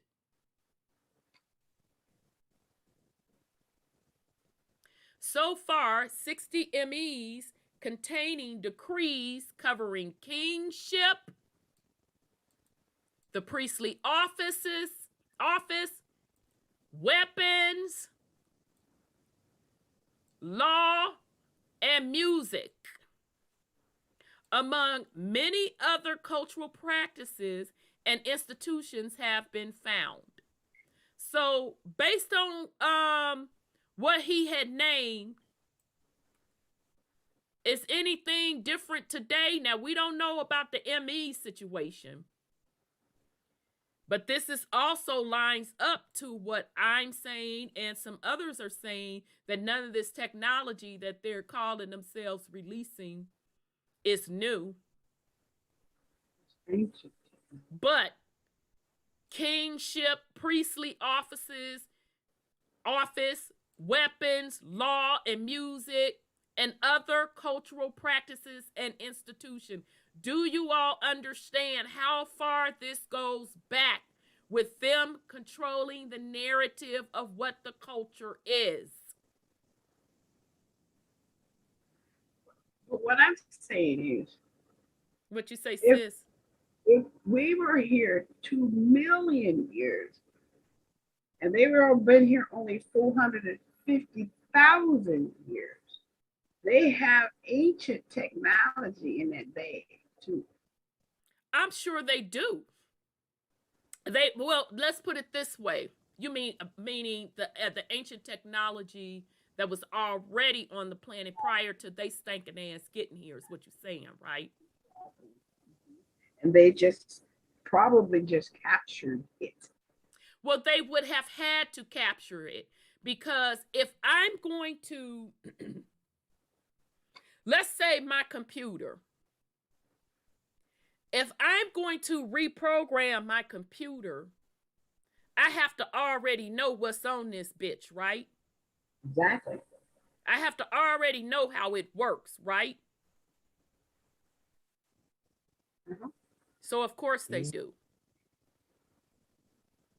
The only difference is Earth's technology is natural. Natural silica was attached to, are the roots of silica ancient trees. That was natural, organic to the planet. Having an iPod, iPhone, Apple Watch, Samsung tablet, this, that, and the third, that's inorganic. Now, within that technology, they may use silicone chips, but that is not natural organic. So somebody said, PM Baker says, that explains the purpose of daylight savings time. Absolutely. Absolutely. There is no such thing as time. It was something that was instituted as the colonization of the planet. Time helps control the populace on what frequency they want the realm and the populace to be in. That reminds me of something else in that show. When they came up out of that bitch, time, like they felt like they had been in the Matrix for such a long time, but it had only been like one day. Yep. Sound like a piece. Absolutely. And then also to get out of it, they was linked into it by like, you know, going through the fake womb thing and getting the fluids in them and getting reprogrammed, but also they could get out of it. They were emotionally locked into the Matrix. So like the girl had got mad and then she tapped back into her old self and she like deprogrammed herself. Out of it, yep, to deprogram. Out of it. So and they have us emotionally tied into these. It's emotional. And that's why when you bring shit up to people that goes against this colonization, let me go back up to the motherfucking list. Butt hurt like a motherfucker. Like, hold on. Temple construction, when I go over writings, I'm talking on all the religion books. Temple constructions, you know, the stuff that Hoteppers worship. Morality, which I just find laughable, but they're really talking about religion. And we know how folks, no matter how wokety woke they claim to be, you strip that shit down, what they talking about, and I be like, I smell biblical. It's not biblical. No, I smell biblical. Oh my God. That's what it is. Because it's emotions tied. You can literally say, here's the proof. Here's the proof. No, because it's emotional. It's programming. It's their frequency tied into whatever ME program they have in place. Okay? Same with cultural. People so deep into it, they will windmill you over regular ass celebrities that they don't even know. They'll justify the derelict of the music. They'll justify the disgusting behavior going on within the culture, i.e. the Black community. All of that is part of colonization / programming. So let's continue. All right. Okay. MEs. Okay. Yeah, because I was tripping when they said on law and music. Okay. How many people that'll cut your throat, although they wokety woke about law? Blink 75 times. You know, the ones, them package selling motherfuckers. Blink 75 times. Music. We don't need to say no more with music. We already know what it is. And amongst many other cultural practices. No matter how sick the shit is, how destructive the shit is. Oh, it's our culture. Okay, so you're saying the culture is sick. Well, it's because, no. Back it up. You're saying it's our culture. The behavior is sick. The behavior is being done within the culture. So what does any other outside influence have over that? It's programming. It's a spell. No matter how much logic you show folk, they gonna still swing for the bullshit. And that's why it's important for you to understand what it is, why people are that way, and you have to make a decision. And why I talk about how it is dangerous to have group thinking mentality. This is the very reason why. Okay, so handbag of the ancient gods in ancient astronaut theory. The ancient astronaut theory, on the other hand, suggests that MEs were actually a kind of advanced encoded electronic or quantum device made of crystal. Motherfucking what's his face? Damn. From the Avengers. The guy. Oh yeah, Thanos. With his fucking collecting them fucking stones, fucking crystals. They just walking around with their little fucking crystal gear. That's a very good point. So his ME. And remember, if you Yeah. watched what's our one that went off? I can't wait for it to come back on too. The skinny dude. Damn it. The skinny tall dude. When they opened up the drawer and they had all those crystals in there, he was like, Oh, Loki. Loki, Infinity Stones. That's the name of it. Yeah, Infinity Stones. Yeah. So those were basically a bunch of MEs.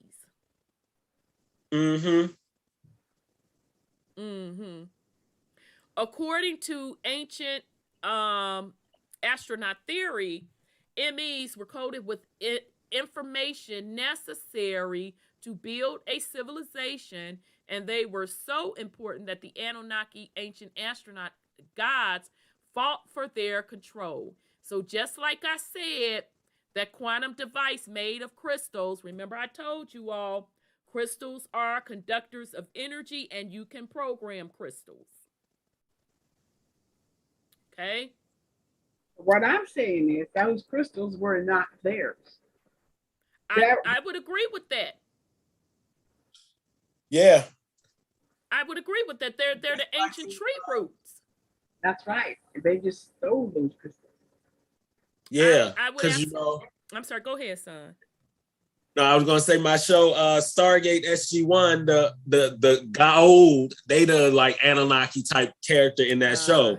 They only got their technology from going around stealing it from other people. They wasn't even smart enough to come. I mean, what they would do sometimes is re-engineer it. Reverse engineer. Reverse engineer it because some cultures they would steal from. The technology wasn't meant to be destructive, but in their way, they only know destructive. Right. They made it destructive. But isn't that what colonizers do? Right. I mean, what are they really offering but servitude and destruction? Because it's all about theft of the resources. So yeah, I mean that makes absolute sense. And even in Under the Dome, weren't they pulling up those amethyst crystals? Weren't they not pulling them amethyst crystals from underground?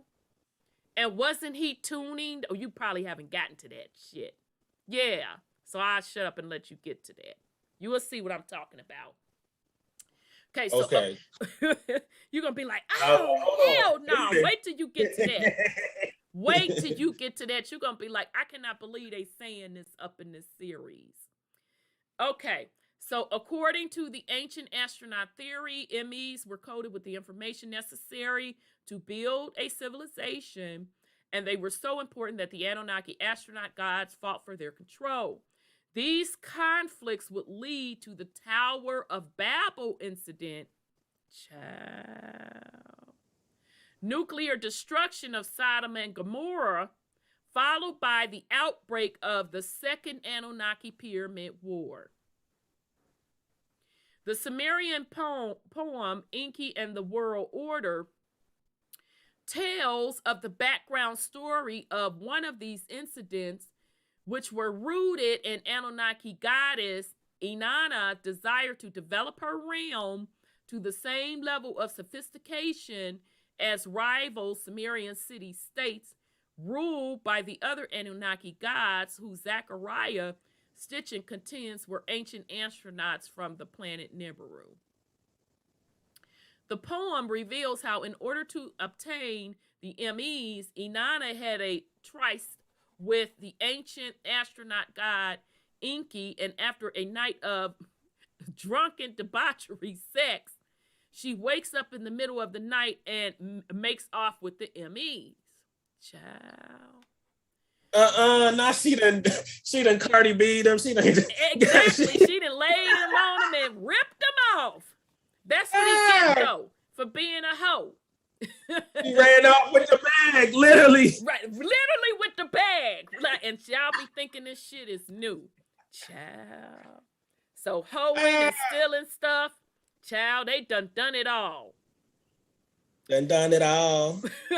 When Inky wakes up the following morning, child, he was really laid out. He was more than drunk. The following morning. Right, what was you sipping on, Inky? He demands that she returns the MEs. Now, fellas, come on, y'all admit how many ladies of the night that did that to y'all asses. Whatever. Okay, so he demands that she returns the MEs. Assured of the protection of her father and Youll, the supreme Sumerian Anunaki god, Inanna bluntly refuses to return the MEs. Inky's clan, led by his sons Marduk, who had the most to lose from Inanna's actions, then sets off on a military campaign to regain possession of the precious MEs. Okay, so now again, if they were all of that in a bag of chips and some hummus, and these divine being gods, why couldn't they just make some new MEs? Okay. And shut down the ones that old girl has stole? So again, this just goes to show this is technology. Okay, and I'm like with Sis Sandra, the crystals weren't even theirs. They got them from Mother Earth's silicon trees, funky asses. The Aboriginals. Exactly.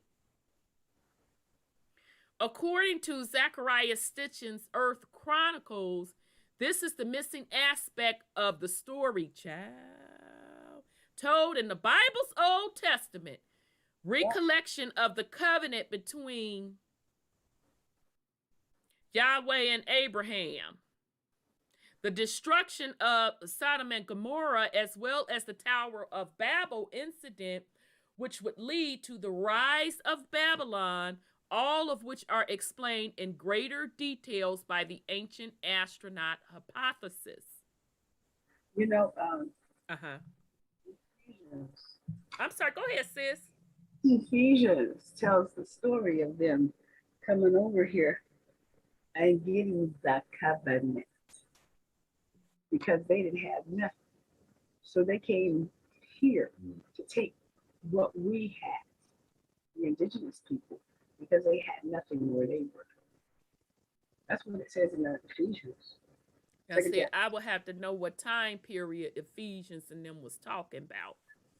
Like everything, they put them on long time periods anyway, but I can look it up. Because it could have just been, sis, that the covenant that they had already made, they didn't have one. They were still in among, because we didn't have to have a covenant. Let's start with that. Look at that. We didn't have to have a covenant. We lived organically in harmony with the natural planet. See, New Testament means new covenant. That's what it means. Covenant for whom? Covenant for whom? Words they use. I'm not. No. I'm doing this for a point. I'm not fussing at you. I just want to be clear. Whom is the covenant for? Who does that covenant cover? It covers the people in the New Testament. Who are the people in the New Testament? Invaders. Huh? Invaders. The ones who... Exactly. That particular bloodline. So what I'm saying is they were stealing stuff between each other. They were stealing from everybody. Right. But they stole the base technology from the indigenous. Right. And they just reprogrammed it, wrapped it up, and packaged it up into a blueprint to control and run the realm. And they brought their gods. They didn't have any gods. We fencing to get back into that in a minute. They didn't have any gods. Well, they said in the Ephesians they brought Jesus. Oh, Jesus, yeah. Yeah, y'all remember? Oh, damn it, you wasn't here last week. My bad. Child, Sis Sandra. Yeah. Guess who Jesus's pappy is? He had a pappy? Yeah, girl. Yes, he did. Yes, he does. Gabriel is Jesus's pappy. I heard that she slept with the angel. Yeah, yeah. I just wasn't gonna say The angel blew his trumpet into her womb. But when they I use mean, how dumb could we have even been sitting in church listening to that bullshit? when the angel came and knew her, and the Right. word knew Right. is to You know, know. that's how old folks said you done had sex with somebody. Oh, you knew her. You know, that's how the old folks said that, or your little friend. Right. And the crucible too, when she was like, I know you, John Proctor. Right. Yeah. Oh, How yeah. dumb could we have been? But yeah, that's Gabriel is his pappy. So that Jesus bloodline is Anunaki, just like I've been done said. Yeah. But that's their covenant with their folk. So they was still in the covenant back and forth among each other. Okay, so the Anunnaki ancient. So they tried to give us they God. See, Jesus, they gave us their gods. Yeah, Jesus, Mhm. Allah, Yeah. and any other one of those.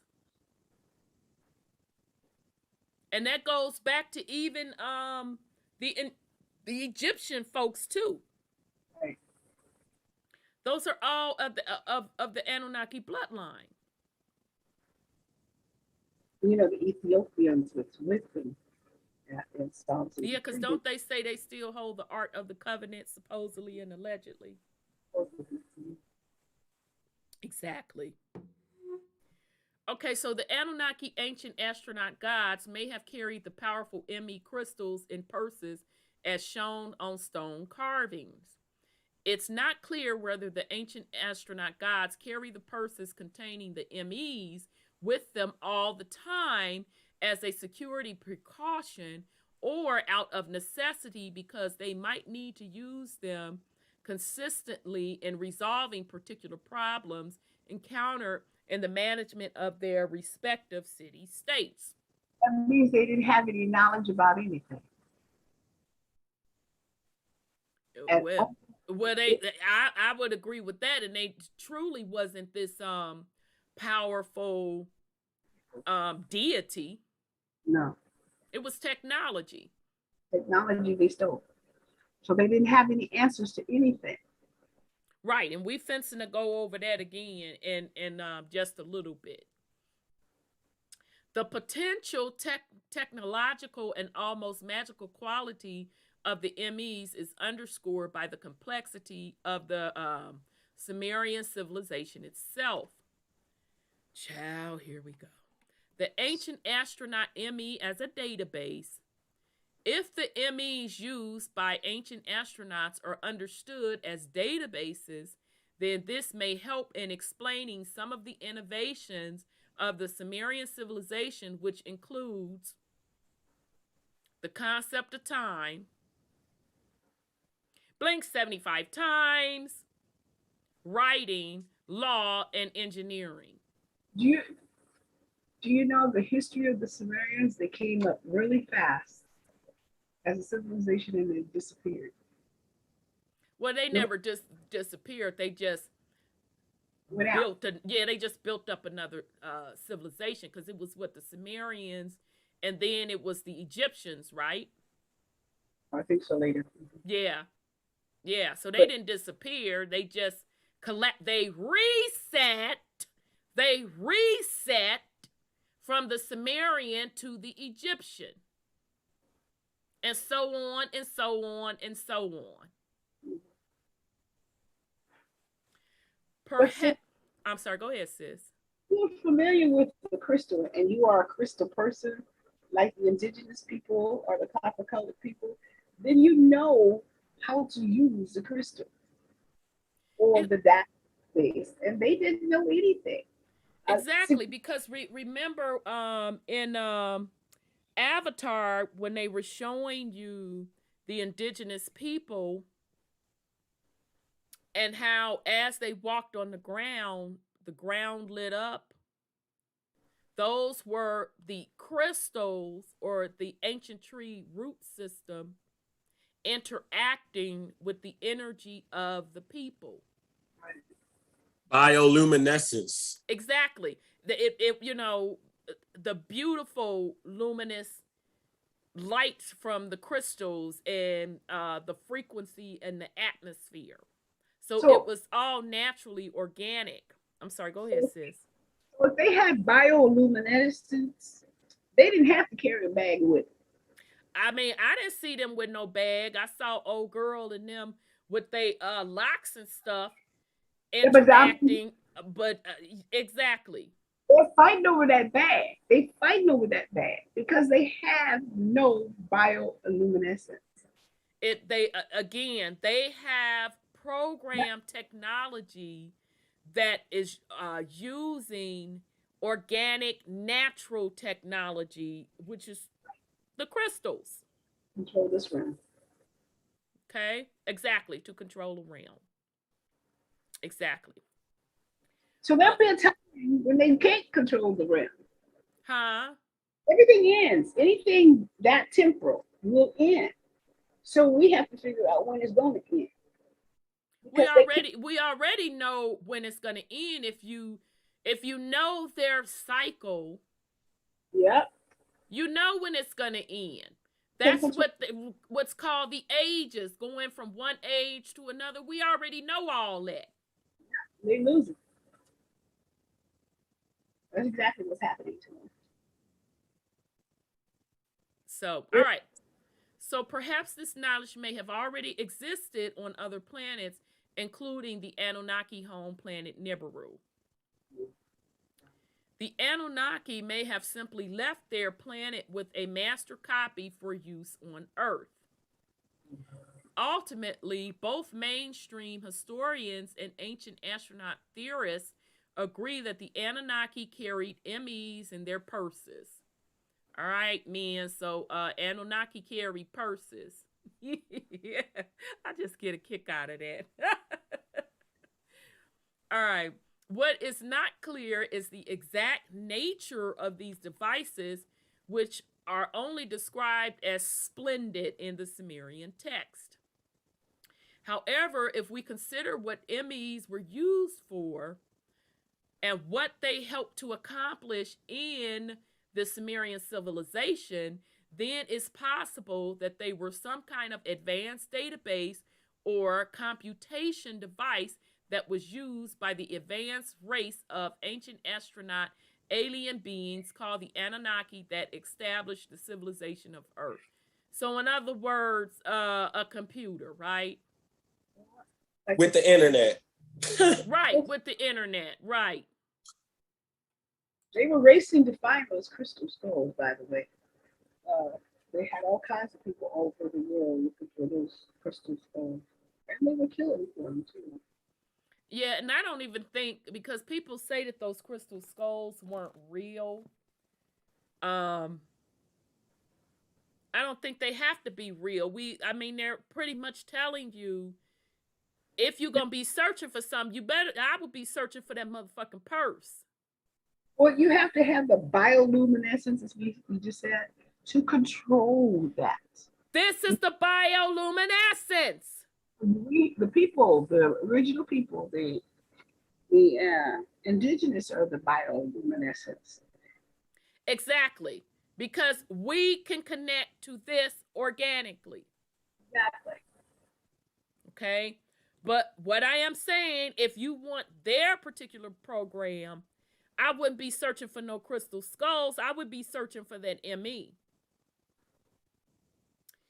Okay, so unfortunately, this next item, the feature documentary explores some of the secret knowledge of the Sumerians.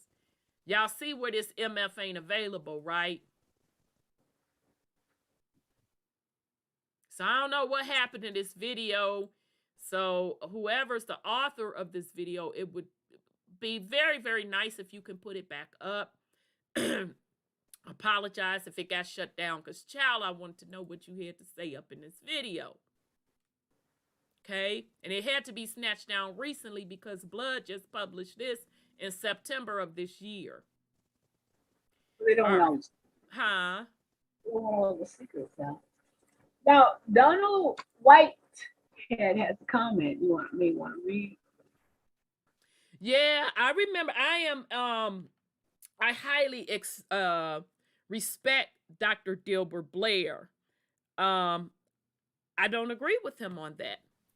It's separate bloodlines.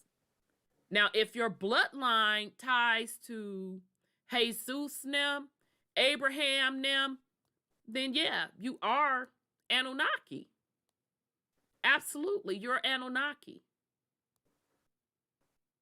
But if you are indigenous to North America, you're not Anunnaki. It's separate bloodlines. There were 3 bloodlines: Adam and Eve, Adapa and TT, and then the indigenous people of North America. You can give a name. So 3 separate bloodlines.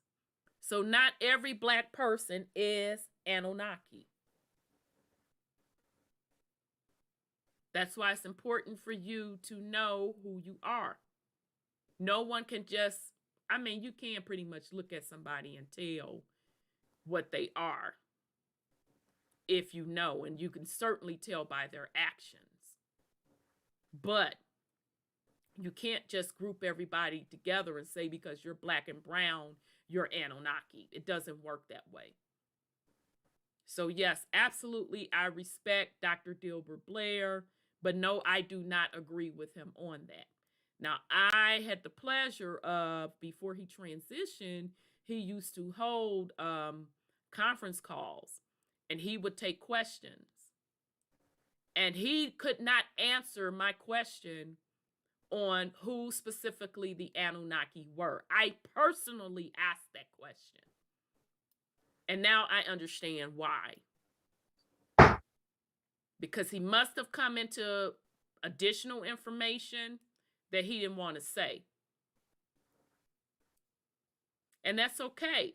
You are supposed to be evolving.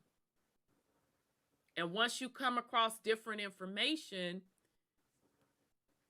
that lines up, you have to make the decision whether or not you want to accept that in your psyche as truth, or whether you want to stick with what you're familiar with.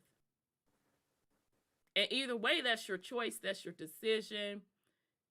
I have no skin in the game either way on what you think. But based on these Sumerian text writings, there were 3 distinct bloodlines. So not all black folk come from the same bloodline. So, but yes, that's a very good, thank you for pointing that out, Donald. All right. So I have one more thing I want to go over with you all, and then we're going to get back into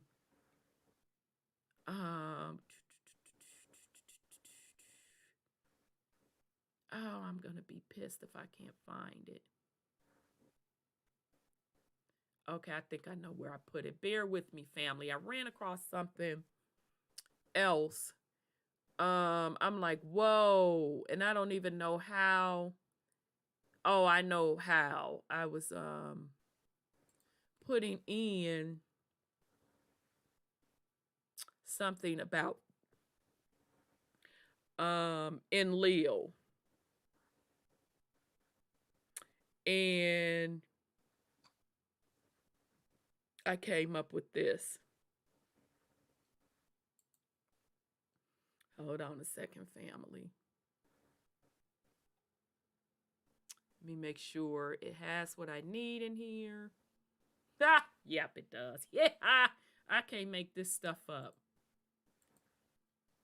Okay. All right, so you should be getting it. What you say, he should have listened to Crudo Mutwa regarding the Anunnaki. Yeah, wasn't Credo Mutwa out of South Africa? Yeah. And he gave a very, I don't even know if those videos are still up on YouTube because Crudo Mutwa, he has transitioned and it was a white man interviewing him. David Ike. Huh? David Ike. Oh, that was David Ike. Yeah. I didn't know who that was, girl, interviewing him. But child, he gave a pretty graphic thing on what went down because he was being inducted into the priesthood in that interview, right? Right. By an Anunaki, right? I think so. Yeah. No, it wasn't think so. He was. I guess so. I don't remember the name of the book. What they called it.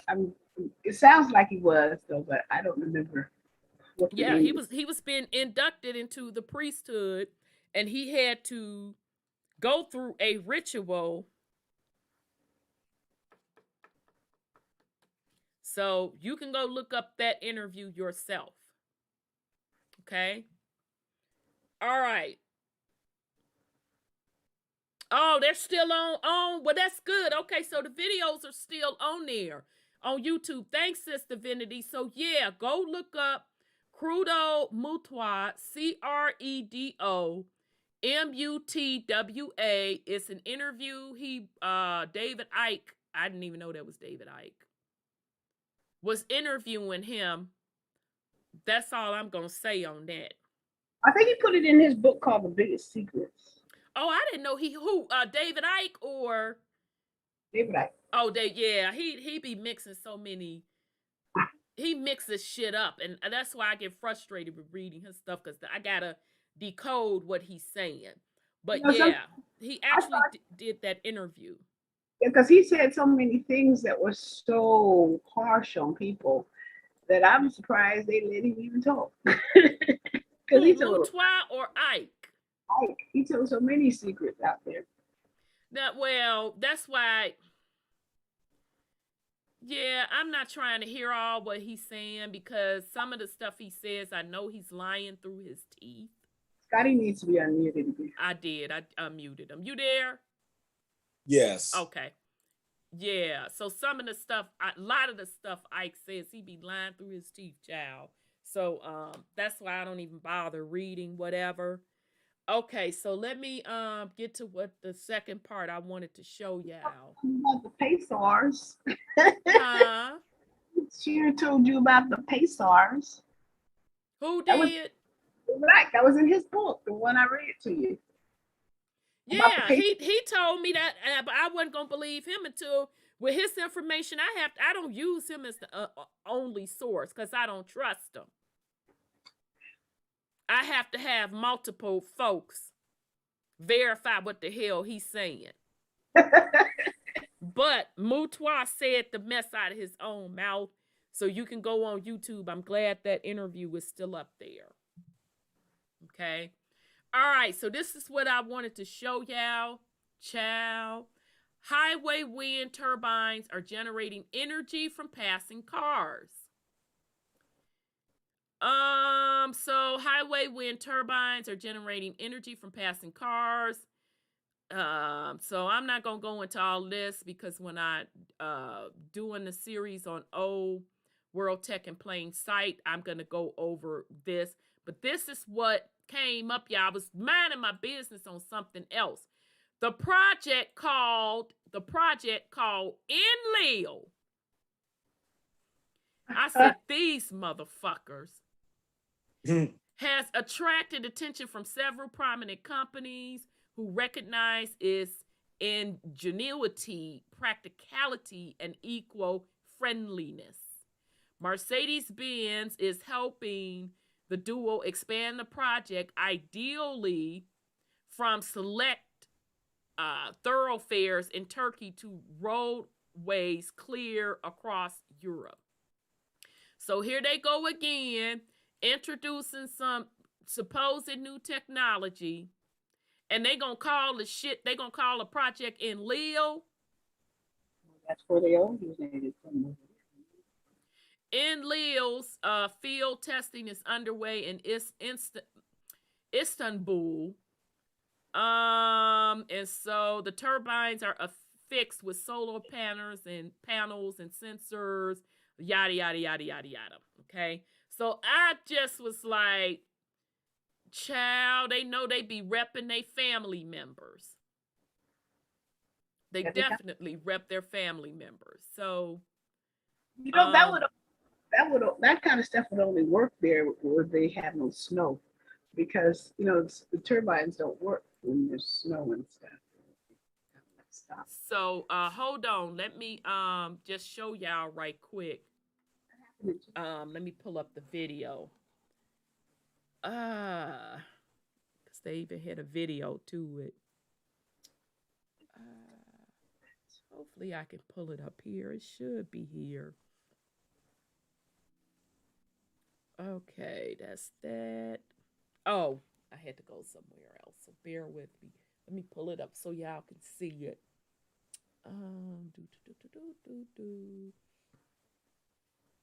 Okay, where is it? Is it? Okay, I'm getting there. Yep, I think this is it. Okay, bear with me. I'm getting there. All right, let me pause it. Okay. Hold on. Getting there.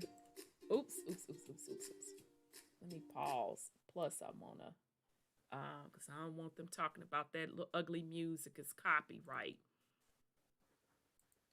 Okay, so I just want to show y'all this real quick. Enlil vertical access wind turbine. So y'all see the little Dissonance tech. So just real quick, just want to show y'all this. Enlil vertical access wind turbine. Wind power by using the Hopefully they dynamics of don't modern cities. copyright on the In music. addition to commonly known turbines, Enlil is designed to capture the fast and continuous flow of all traffic on the roads. The solar panels located on the top of the turbine provide extra electricity to be captured. By generating approximately 1 kilowatt of energy per hour, Enlil can easily provide the average daily electricity needs of 2 households. Thanks to its small size, the design makes it able to work with maximum efficiency even in confined areas.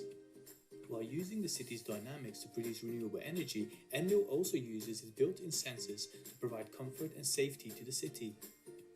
Due to its modular structure, Enlil can be assembled and disassembled in just a few minutes. Especially at places like metro buses, where the traffic flows constantly and rapidly, at public places like gardens, parks and beachsides, at our houses, workplaces and without damaging the gift of nature, Enlil strives to produce the need for green energy all around the world.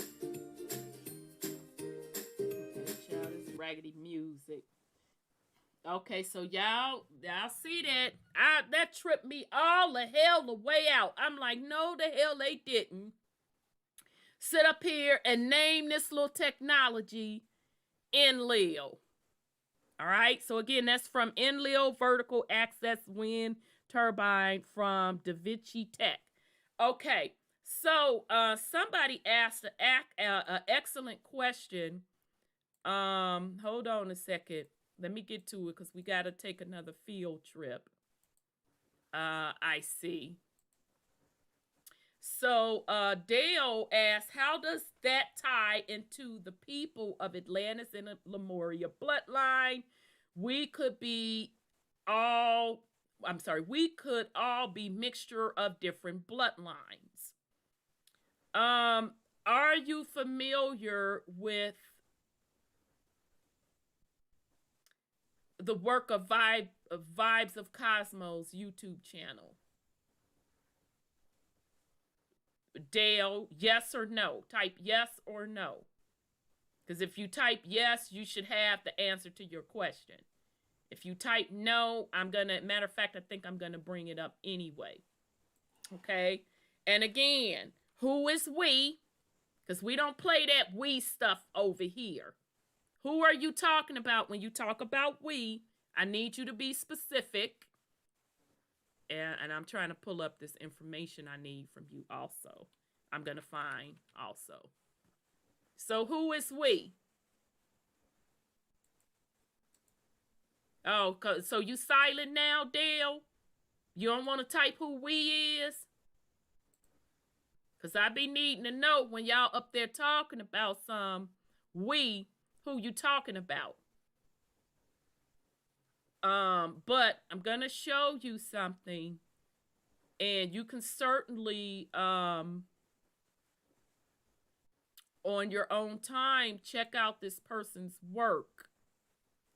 I'm trying to get to. Okay, I've just found it. So hold on a second. And y'all know with vibes, I have to mute because his music be slamming. Okay, so let me before I okay, so I see you silent. Okay, you silent now on those answers. So let me just bring something up for you. I encourage you to check out this work and you make your own decision. This is from the YouTube channel Vibes of Cosmo, the map of Atlantis.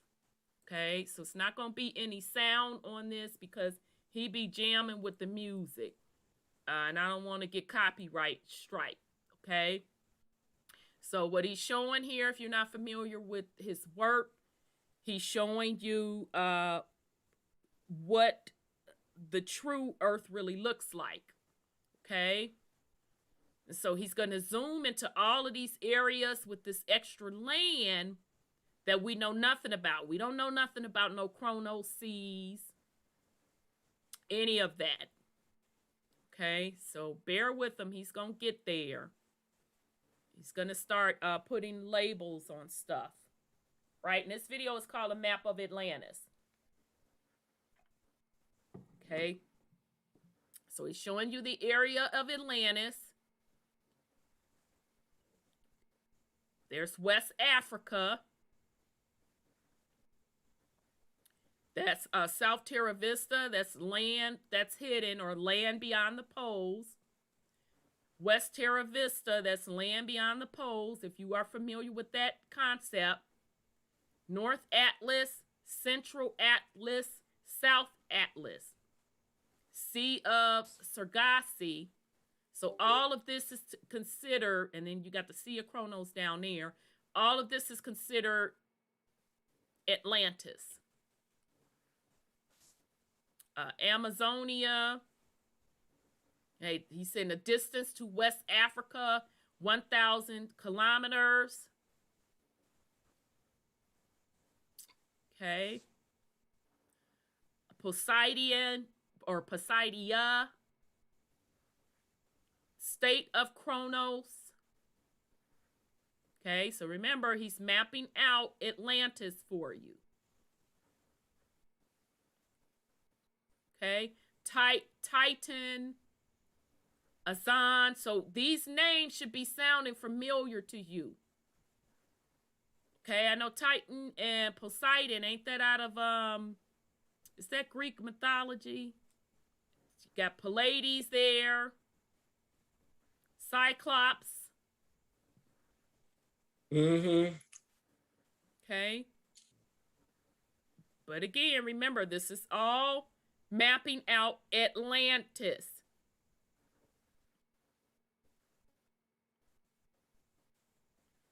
Okay. So he's showing you what true Earth really looks like and how that area is Atlantis. Okay. Trying to see if he's going to show. Okay, so sis, when you asked earlier, I don't know if that was you or son Scotty about outside of the dome. So you can see Atlantis is right here. And if that's West Africa, so no, it would have to be all of this. I guess that's what he's saying. Okay, so it's not like it's that far. It's not like it's that far at all. Okay, but let me keep going. All right, let's see what else he's going to do. Okay. All right, so he's just showing you again these different territories and how the moon is actually just refracted / reflection light of true earth. Okay. Right, so I know I added some extra stuff up in there, but that's Atlantis, and on the other side was Lemuria, which was close to Australia. So again, this is Vibe of Cosmos, and that particular video is the map of Atlantis. If you don't understand that concept, I would highly encourage you to take a look at his videos. So that's why I made the statement, who is we? Who is we? So you saw Atlantis on the side right by West Africa. If you look at his work, Lemuria is over by Asia and Australia. So that's why I ask, who are you saying is we? Okay. Now that's not to say that the bloodline is not mixed with some Anunnaki. Obviously, it more than likely could be, based on folks moving around and intermarrying. Okay? But when you make blanket statements like that, you have to clarify and quantify and specify who is we. And that's why I ask people that. Because when you really start getting down to the nitty-gritty of it, like, oh, okay, yeah, that's why you have to specify. You can't just say we because you black and brown, that you fall up under one bloodline. That's not the case.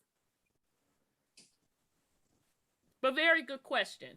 But yeah, check out Vibe of Cosmos. And as we're going over this information on the Sumerian text, also get the concept of separate bloodlines, separate distinct bloodlines on the planet. And we're using the Sumerian text because that's the oldest text found on the planet. And so unless somebody can bring something different that predates that, I don't know what else to say. Because according to their information, there were separate bloodlines. So that's why it's important for folks to specify when you say we. Who is we? What area or region are we talking about? We have that same problem today when folks, even to this day, want to say all black people came from Africa. Says who? It was a black planet, but everybody came from Africa? Oh, okay. It's the same exact concept. Okay, so I hope that explained. Hope that explained it. All right. So, let me get back into... Sorry, y'all. Let me get back into... Shoot, where the heck did we leave off? I know bear with me. So I want to get back into the Anunnaki and their concept of God.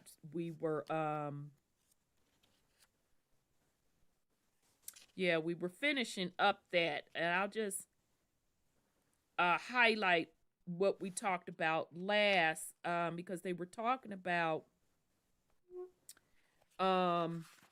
how even Anu, when he was making decisions, he was using a drawing system. So meaning drawing straws. I think they said lots, which is equivalent to drawing straws. So meaning if you had a concept of God or a concept of a higher power, when you are making important decisions, are you going to be making those important decisions based on drawing straws? Are you going to be making those important decisions, quote, quote, going in, being intuitive, or praying or tuning in to a higher power, higher source? Okay, so she was saying that that is proving that the Anunnaki did not have a concept of God or a creator of all. Okay, and then she just went into how when they started setting up for Adam and Eve and Adapta and TT, although Adapta was granted more education of technology and I don't even want to say spiritual technology and I'll say metaphysics. Let's say technology and metaphysics than Adam. And Adapta was inducted into the high priesthood. Okay, so for the other folk, and Adapta was able to take that priesthood and pass down that priesthood through his bloodline. Okay, Adam, on the other hand, was indoctrinated with religion, with obeying. Your bloodline is here to serve the gods, which the Anunnaki had individually set themselves up as the gods. Okay, and she goes in to explain how they set up the religious schools and how that's been passed down even to this day, that people that are so ingrained in religion that they would even sacrifice their own children for the sake of the religion. Yeah, melanated people in the Americas, it was 3 separate bloodlines, Dale. So if you are in the Americas, how does your bloodline tie to Africa? Can't be both. Because the Sumerian Text, everything that we've seen in the Sumerian Text, the only mention of America is when they talk about Mesoamerica, which is South America, which happened at a later date. Okay? So again, the 3 distinct bloodlines, the people of North America were here prior to the Anunnaki arriving 450,000 years ago. When they got here and they set up shop over in the African continent and what they're calling the Middle East today. And they created 2 distinct bloodlines, Adam and Eve, Adapta, and TT. The people of North America predated Adam and Eve, Adapta, and TT. So when you describe the people in America being Anunnaki, the only way that could be so is if there were mixing going on, which I don't even doubt that. But what I am saying to you, there were 3 distinct bloodlines. Okay, so I hope that makes sense. Okay. All right, so that's what she goes into talking about the Anunnaki. Yeah, I know it's deep, Sweet Pea. It's deep. And that's why I'm taking the time to do this, because I'm seeing a lot of indigenous American people mixing biblical bloodlines with America. And I could only go by the oldest text, and so far that's the Sumerian text. That Bible does not predate the Sumerian text. The Bible is an offshoot from the Sumerian text. So in order to debunk that everything happened over in Africa regarding the Anunnaki, and they came over to Mesoamerica with their particular ideology, religion, and all of that, you have to bring something older than the Sumerian text. And the Bible is not that, neither is the Quran. Neither is not what brother so-and-so said. Neither is, well, this name is that name and this mountain looked that way. You have to bring something that predates the Sumerian text. I haven't seen anybody do that yet. Otherwise, it's doctrine. Okay.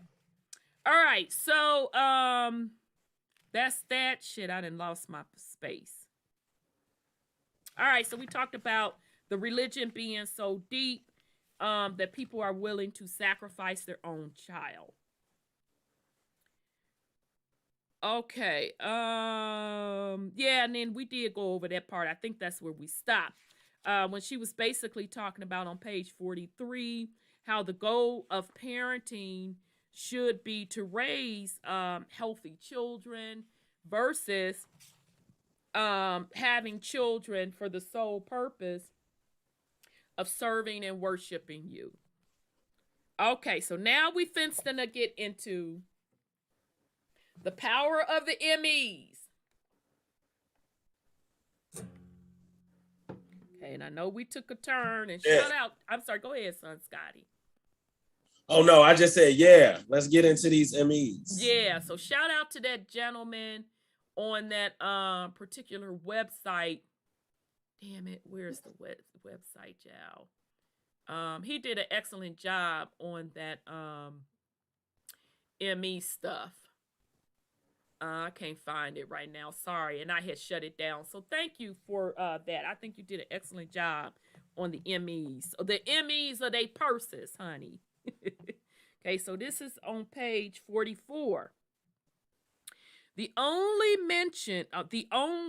repeated mention of something akin to sacred objects linked to sacred or magical rituals performed by the Anunnaki themselves is the use of the MEs. The MEs, often translated or referred to as formulas, give their possessor the knowledge and the power over a domain, be it scientific, technological, or a kingly realm. As we have seen, the MEs are still very mysterious, and the best knowledge we can gather about them is when a temple or a facility is robbed or defiled.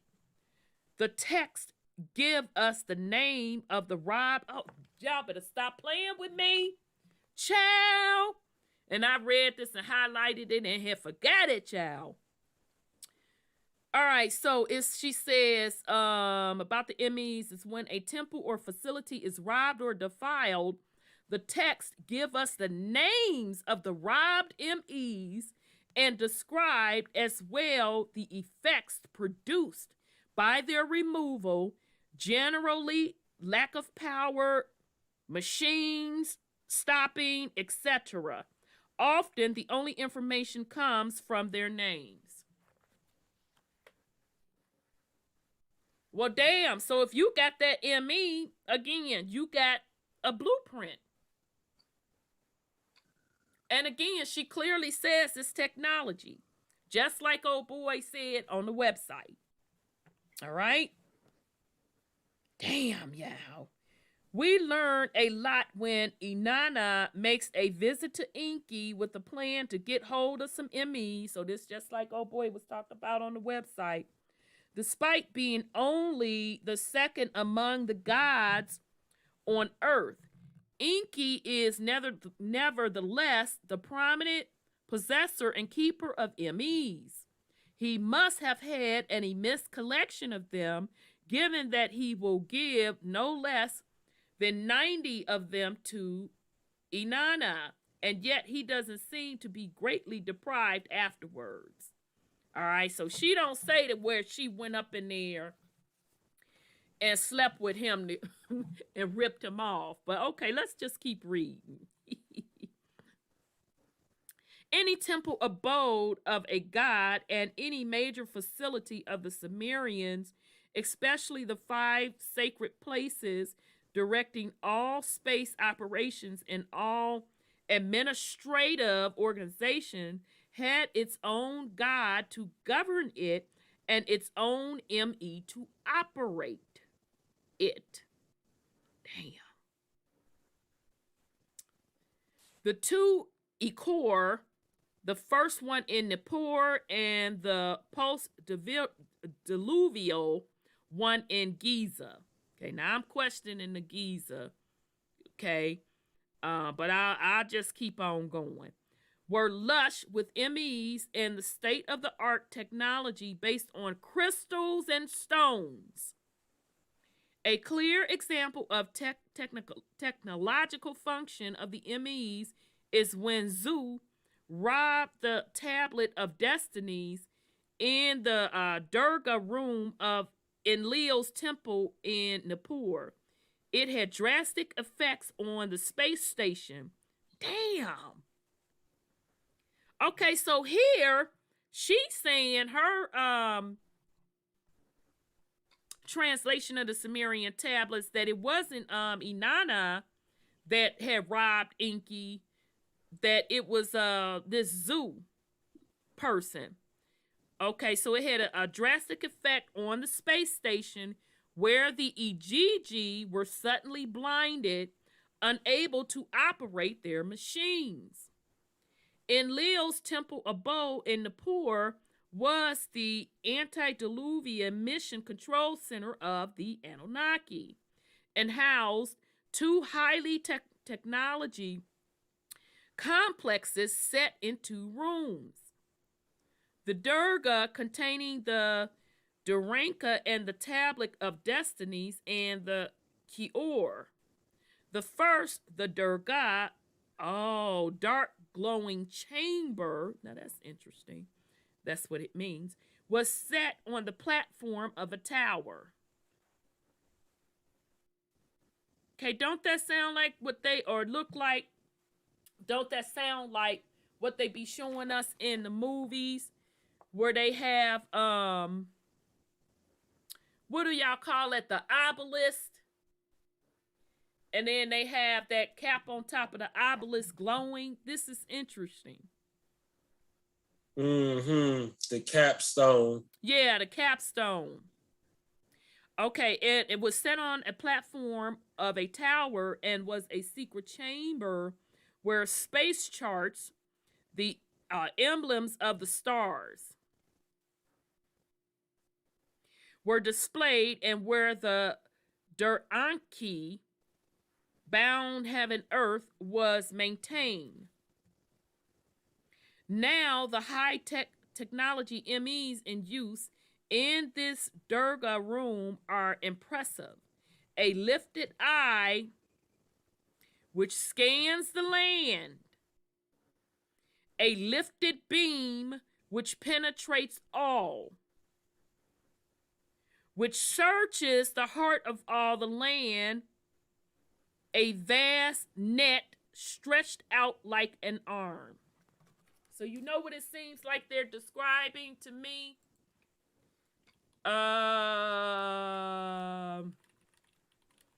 Hold on. Trying to find it, y'all.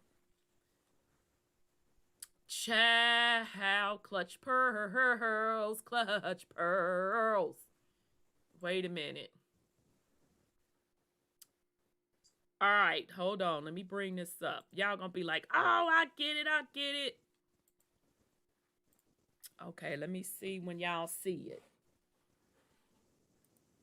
Because they constantly show us this all the time in sci-fi movies, Son Scotty, and your what's the one that you like? Stargate, SG-1. Yeah. This is what she's describing. Ain't this on the money? The fiat? Yes. The capstone on the top of the pyramid. Exactly. And that's always in different little Masonic secrets, and you got to go find, and they always hide one piece away from the other piece, and only different people know where the locations is. That's what it sounds like that they describing to me. Damn. Mhm. Child. And Stargate SG-1, they always showing them pyramids taking off. So wait, let me bring that back up just real quick. So of course it ain't no eyeball like that. It's just this laser thing, or with a camera up in it, but it can shoot out laser all across the different areas. Okay. So hence, but that reminded me another good show, because I accidentally started watching it because I was on the Peacock app trying to find Under the Dome. But this show called the Dan Brown's The Lost Symbol. Yeah, it's a pretty good show. You know. Yeah, you know that was a book. All this little stuff in there. Yeah. Yeah. All of his books, they're heavy Masonic, but he throws a lot of good stuff in there. Queen Ottawa, what you say? The Eye of Sargon. Sargon. Yeah, and see, that's the thing. Because a lot of this stuff be based on symbolism. And so if you know the symbolism, a lot of times you can unlock the stuff, you can put it all together. Yep. So they got this symbologist that works, the main character is this symbologist that works for Harvard. And he gets called in to, guess where? The Smithsonian, because some person is trying to figure out this whatever. But yeah, the symbols is universal language. The symbols is the universal language throughout, like, and also it's the language of the colonizers. Like, they use these symbols in Stargate SG-1. The chevrons are basically different symbols, different coordinates, different portals that you can, you know, transport to. Yep, that makes sense. Okay, so all right, so that's what it sounds like to me. She is describing that this technology. Damn, I hope I didn't lose my little part. Damn it, y'all. Oh yeah, let me go. Okay, I think Mission Control Center, high technology. Yeah, we went over that. Yep. Okay, yep. The lifted eye, which scans the land, a lifted beam, which penetrates all, which searches the heart of all the land, a vast net stretching out like an arm. Thus are clearly described radars and lasers able to scan not only the ground and the movement in space, but also the underground. The later, a quite recent technology, Cal fear for us. Okay, I don't know. I wrote over that other word. The tablet, okay, and y'all remember that if you're following the series Old World Technology Hidden in Plain Sight, y'all know that Tesla came up with the X-ray, right? And the purpose of that entire series is to show you that any of this technology that they call themselves introducing is not new. And even Tesla himself did not invent that stuff. So, was Tesla given some of the paperwork up out of the MEs?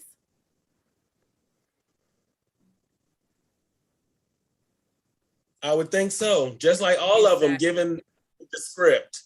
Like they give them the Hollywood script, you know, fucking George Lucas got his script. They got the law script, you know, fucking Pelosi and Biden got their script. They got a script for every, I mean, they laid it out for us, you know, the different cultural things, cultural colonizing. Exactly. So now we should understand that this technology is coming from those MEs. So probably in addition to them getting the actual devices and letting them re-engineer the devices or reverse engineer the devices, they're also given the set of instructions, which would be the MEs. Okay, so maybe not the actual ME itself, but somebody can surely take the ME, the original ME, and copy out of the ME the particular piece of technology they want them to reverse engineer. Okay. All right. Okay, so in other words, Tesla didn't create the X-ray is what I'm trying to say. Okay. All right, so but also underground, the ladder, the tablet of destiny, as described in the hymn to Enlil, the all benefic, was thus some type of computer and program with its data sets, managing a permanent scan of the sky and control of the spaceships. The second room, the or place of Earth's root, was described as a heavenward tall pillar reaching to the sky that enabled Enlil to pronounce his word so that his parole does approach heaven. With the Keor, we see neatly described a sophisticated communication system between Earth and Nibiru. Child, let me sip.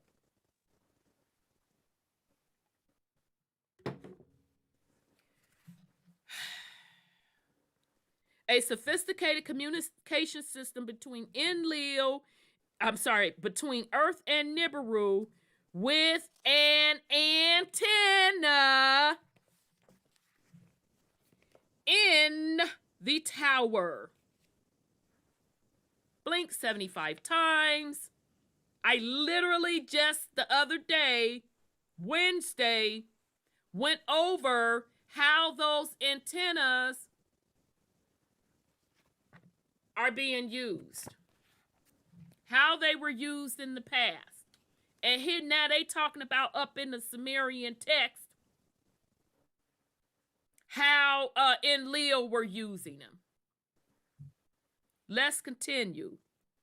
Last but not least, just as all other great gods had their own plane, bird, or helicopter, which didn't we see that on them tablets?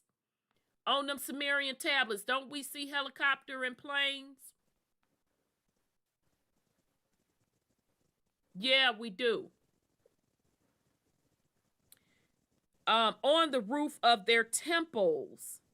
Enlil, says Stitchin, had a renowned first-stepping bird, a bird whose hand that wicked and the evil could not escape. In other words, a fast-stepping bird whose grasp no one could escape.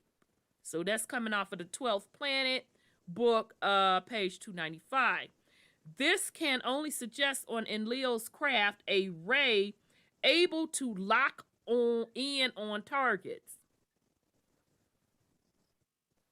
As for the Anunnaki's interplanetary spacecraft and rockets, shims, they were in the spaceports, the antediluvian one at Sapor, then the post-diluvian ones in Baalbek and the Sinai.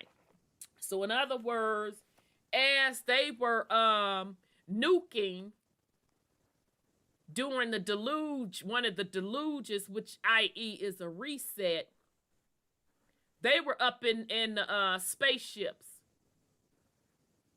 So again, this is all technology.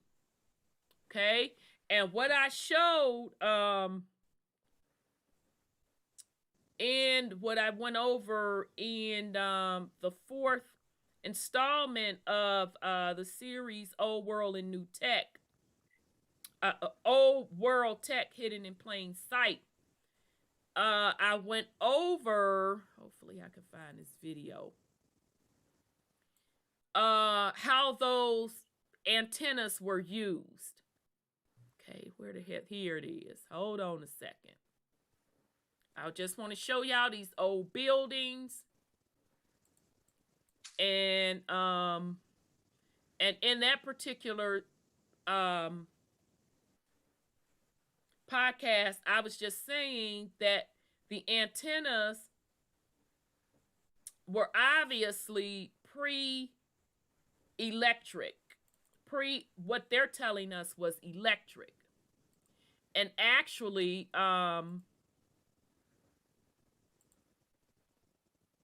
so in other words, they had already had, sorry y'all, I'm trying to pull it back up for y'all. They already had electricity prior to when they said electricity was invented. So that would have to mean that some type of reset happened once again. So I'm just going to real quick share with you all. And I went over this in more detail from the technology standpoint, but it puts another spin on it because Youll was also using, we could say, a master antenna as a point of communication between Earth and Nibiru, okay?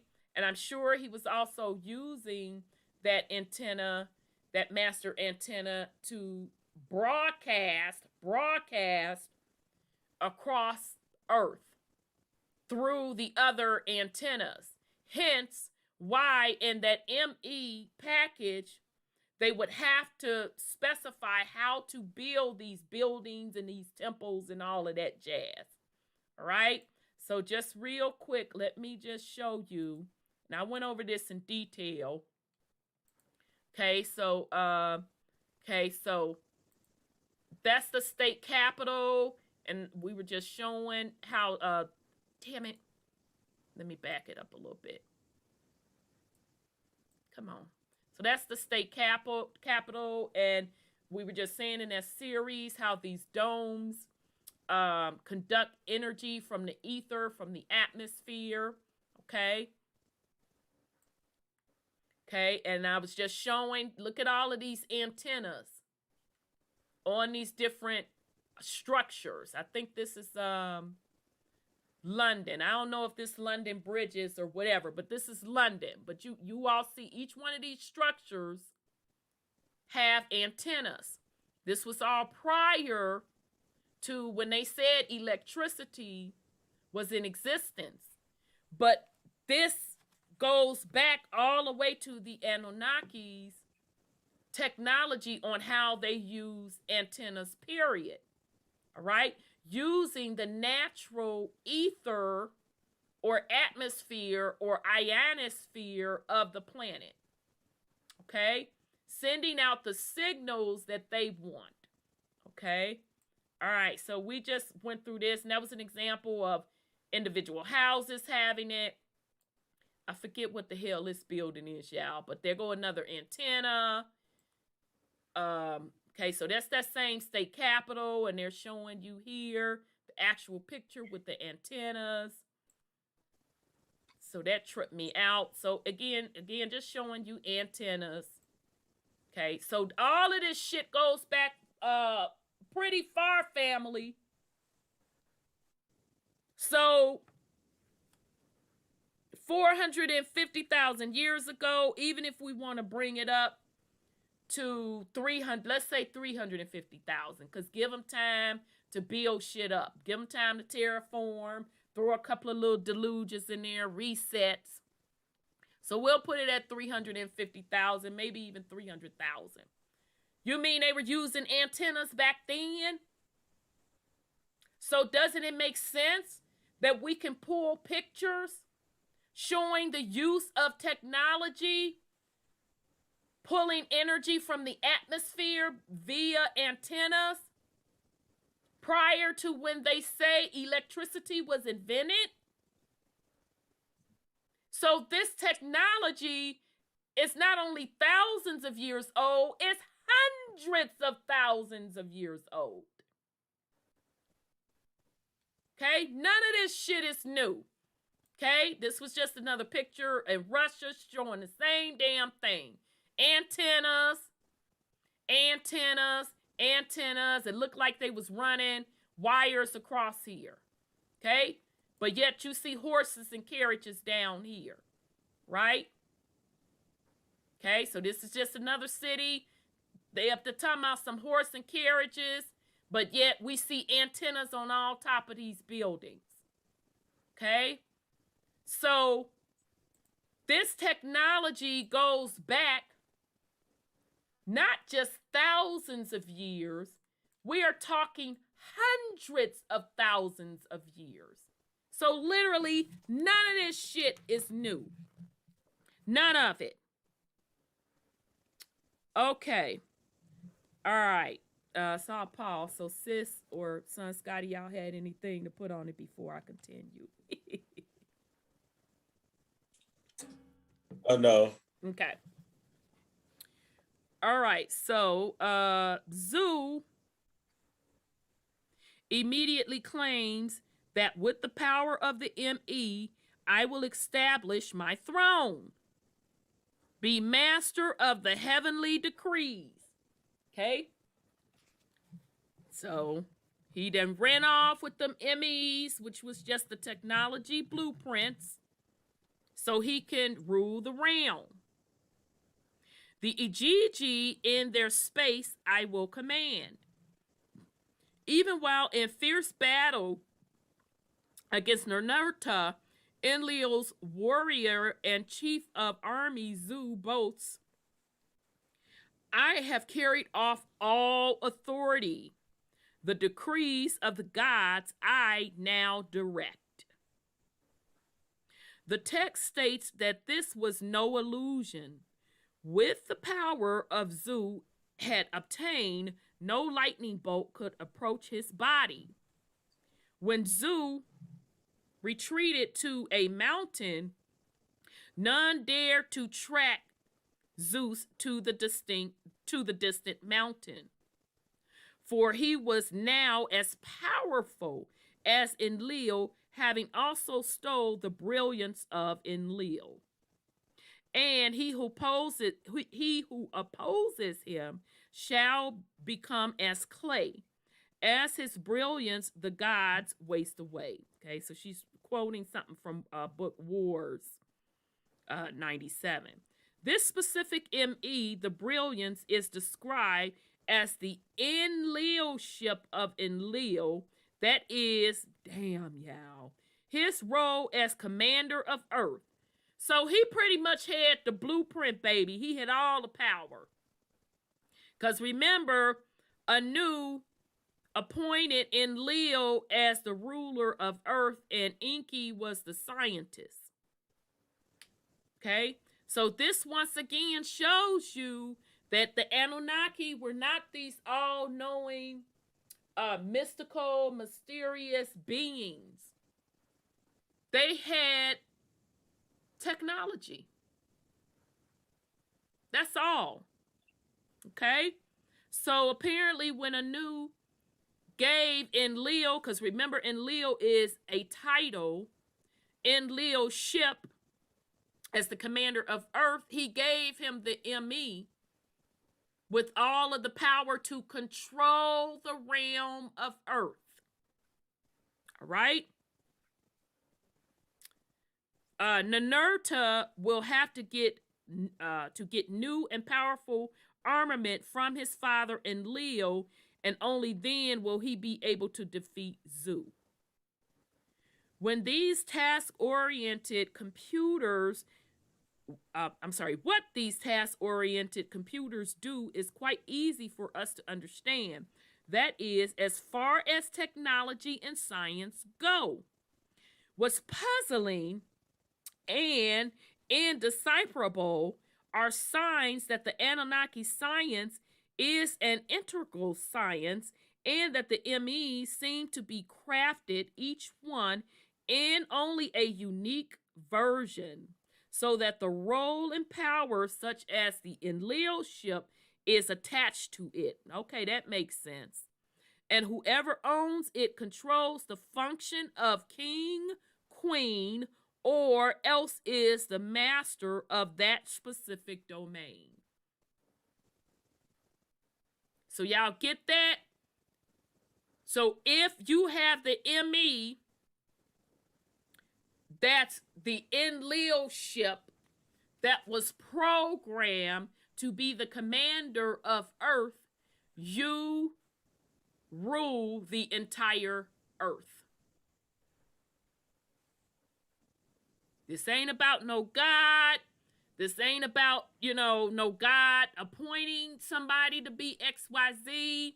This is strictly about technology. Okay?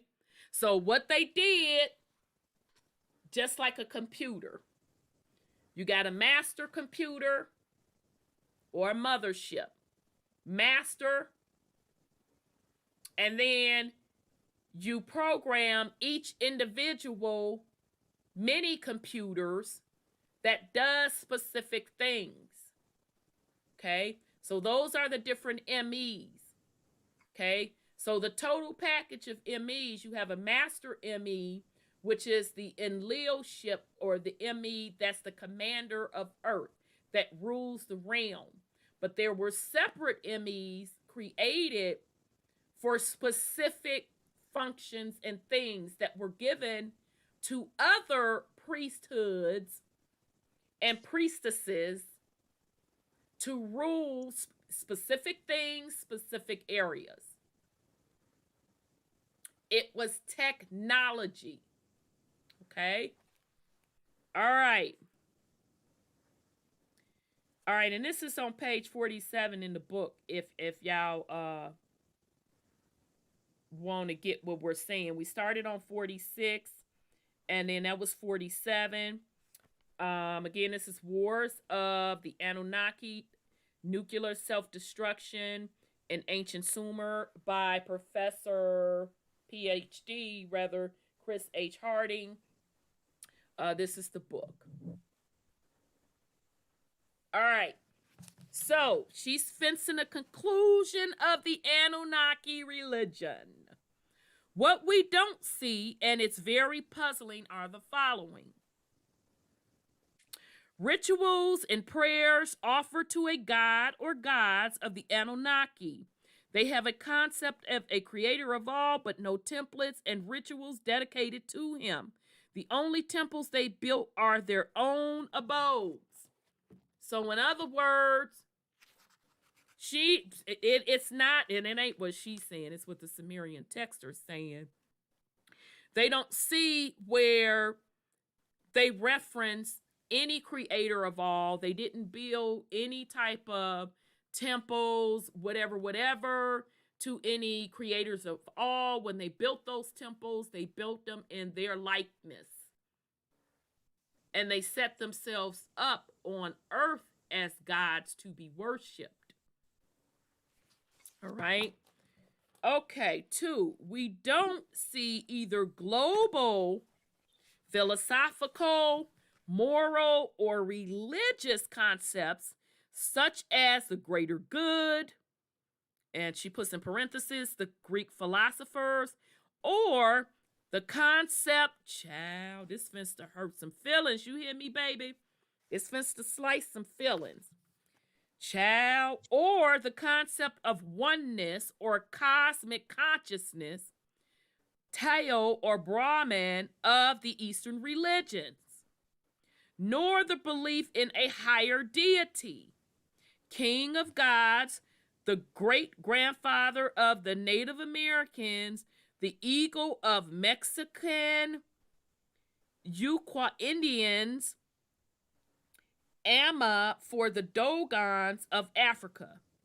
Not even the philosophical and moral concept derived from a spiritual outlook such as striving for moral values, all religion. Child, let me pause and take a sip of water.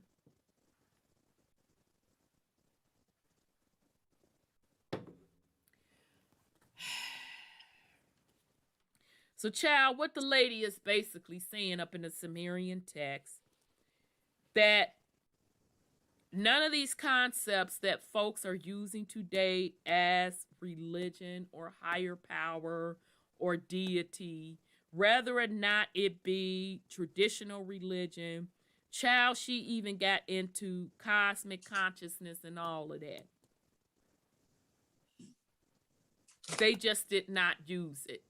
Okay, even down to moral values, etc. They wasn't talking about none of that.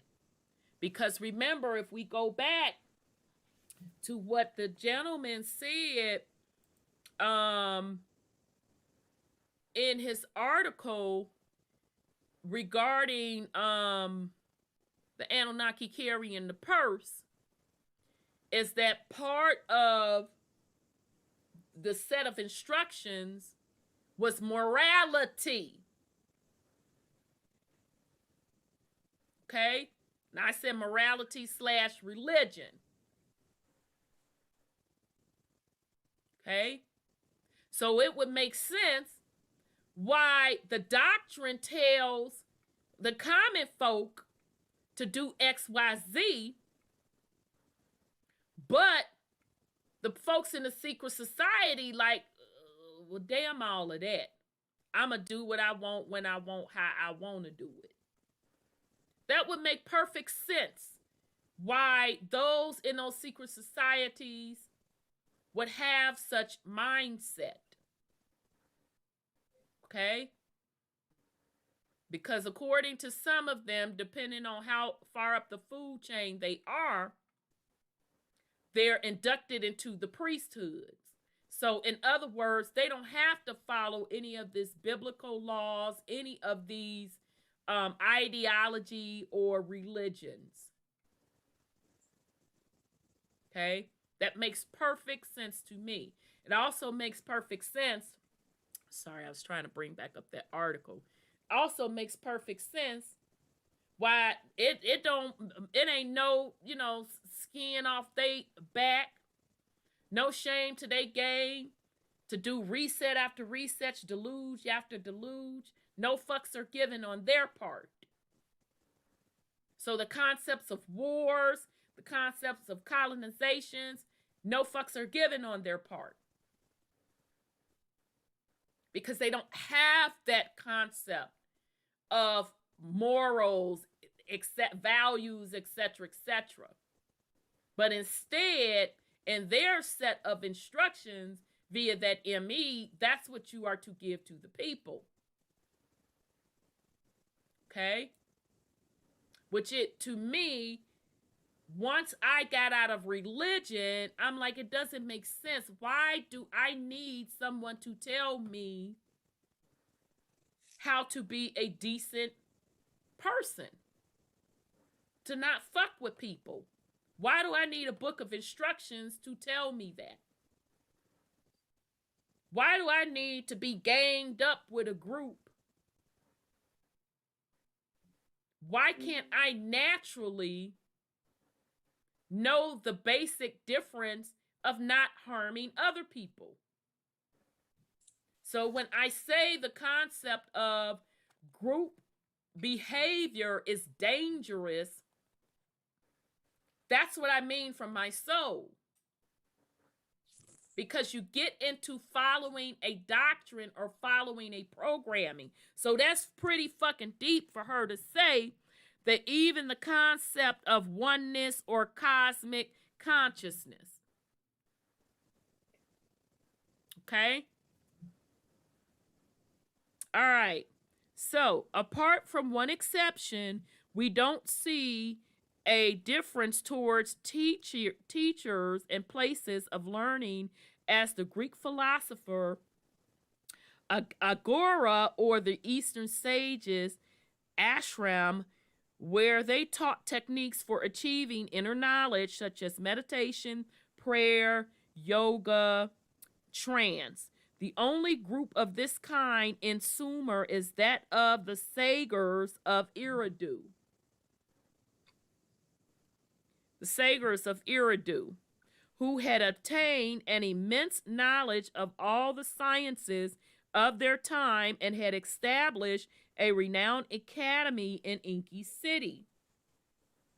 The Anunaki royals, mainly Inki, Ninma, and the Inkyites, Inki's family, teach their own children.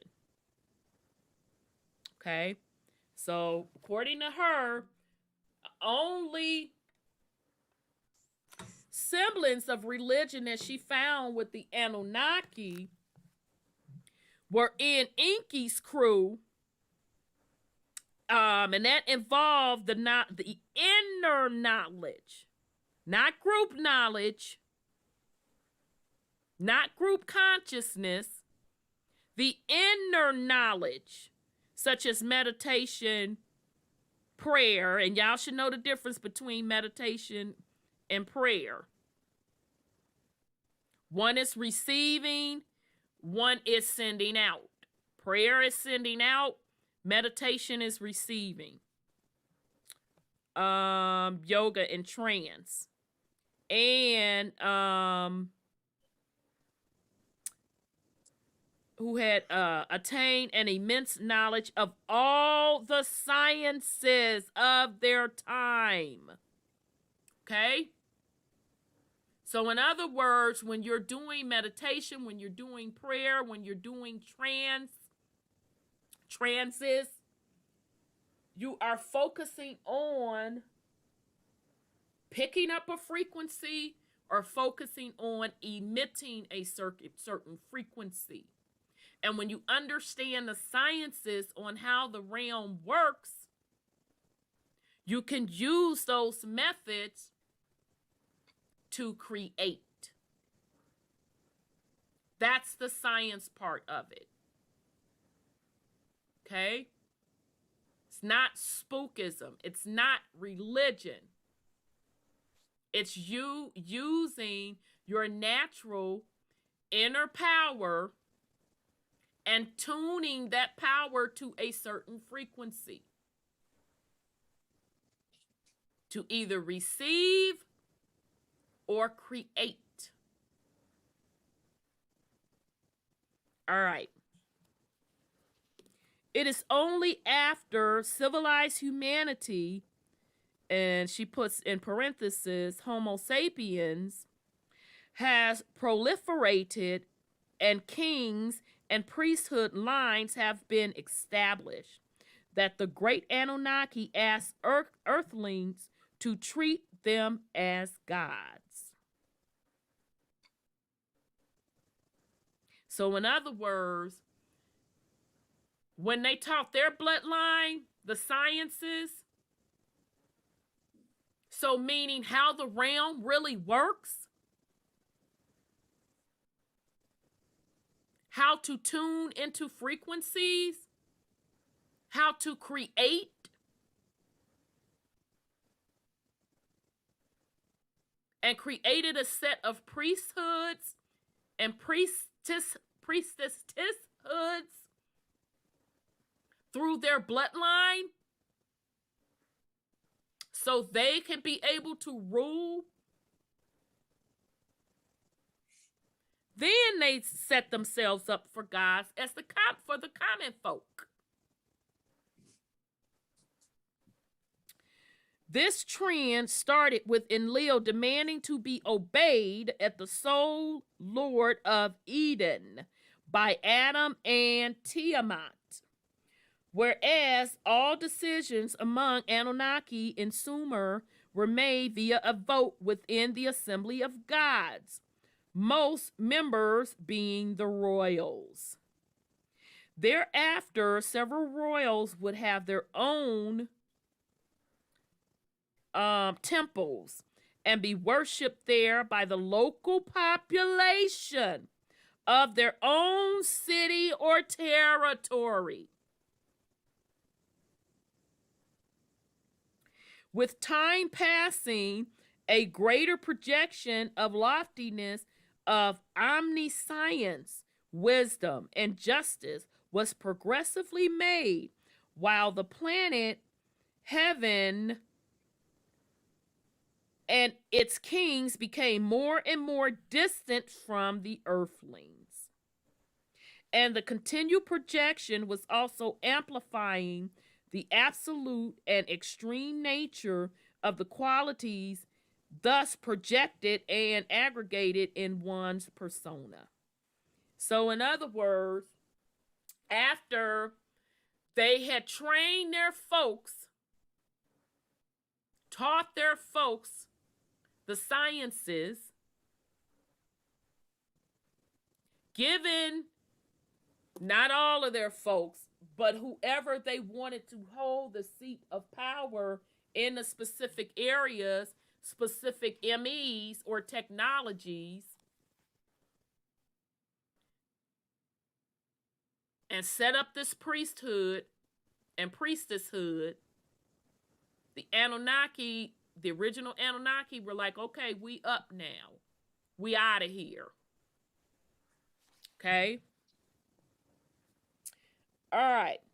The Master Lord, who is served and obeyed for one works, becomes all-powerful God, which as an autocratic leader pronouncing inflexible decrees above and beyond the assembly, he somehow was, who has to be praised and propagated by offspring in order to tame his well-known wrathful and lethal tempers. Okay, so in other words, setting themselves up as God, and whoever was holding that main ME, that Enlil ship ME, had all of the power and pretty much got to boss everybody else around. So let me see, do I want to get in this next section? I'll get in it a little bit. We got 10 more minutes. All right, we got 10 more minutes. Okay, so before I go on, Sis Sandra or Son Scotty or anybody in the chat, do y'all have any questions regarding the concept of how Anunnaki viewed religion? Hopefully we don't. Hopefully we should understand they didn't use anything religious whatsoever. It was all about technology, science. The true technology and science, not that bullshit that they are teaching you. Okay? That religious shit, that's part of their colonization program. Coming straight out of the blueprint via the ME. That's for the common folk. Right? That's why in those secret societies, they don't worship a religion. Now, some of them do because they get into other deities that they say that they're worshiping, and I'm not going to go into that because if I say one, they're going to start messing with us, okay? But even that is a program. That's just a certain frequency that they're tapping into. But the closer you are to knowing the secrets of that ME, or even holding the actual ME, you know that all of those concepts are not true. It is about science, technology, and what you, through your consciousness, knows how to tap into the different energies and frequencies.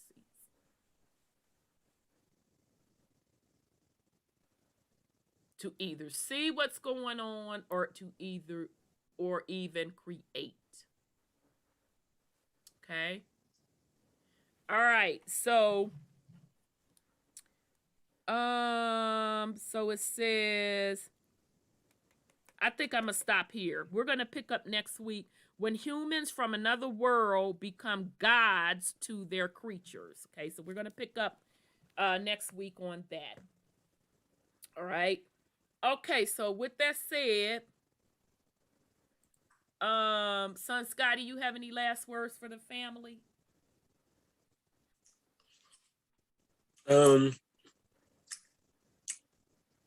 Nah, no real last words. You know, just y'all know what motherfucking narrative they trying to put on y'all, because all this shit is fake. I know I be saying the same thing all over the time, but like from the simulation, from the narratives they put out, I mean, this stuff we was just reading, they got the blueprint for colonization, and is very detailed. The segments that they hitting, anything that you think is culture or something, you know, an institution, even down to the buildings that we live in, we think that they was used for one thing and they was used for another. Yep. You know, everything is about energy, and they want to deflect you from that, be it your own energy, the energy of this realm we live in. So, you know that it's always a script. And if you can, the more that you know the scripts and you see they shit, the more you'll be able to see through it. Yeah. So, you know, that'll save you some time windmilling for some shit that you'll eventually realize is some bullshit. Yep. And, you know, you'll really know what freedom is. So, you know, don't be a slave to the narratives. There's a lot of them out here. You be in a motherfucking loop, and you look back on your life and you realize, what the fuck was that? What was that? You was in the cocoon, and Right. They was projecting some shit, and you was just following along, like blindly consenting to a whole lot of bullshit. And they feeding off you, maintaining the bullshit, hoping that you just buy into it. And the energy that you could have been using as a creator has now been given to a fucking invasive, parasitic, foreign entity. Yep. So get off script, make your own shit up. Yep. That's it. Very well said. PM Baker, peace and love. Oh, I'm so glad you brought this up. Says, so ME sounds like magnetic and electric. Plus ME spells me.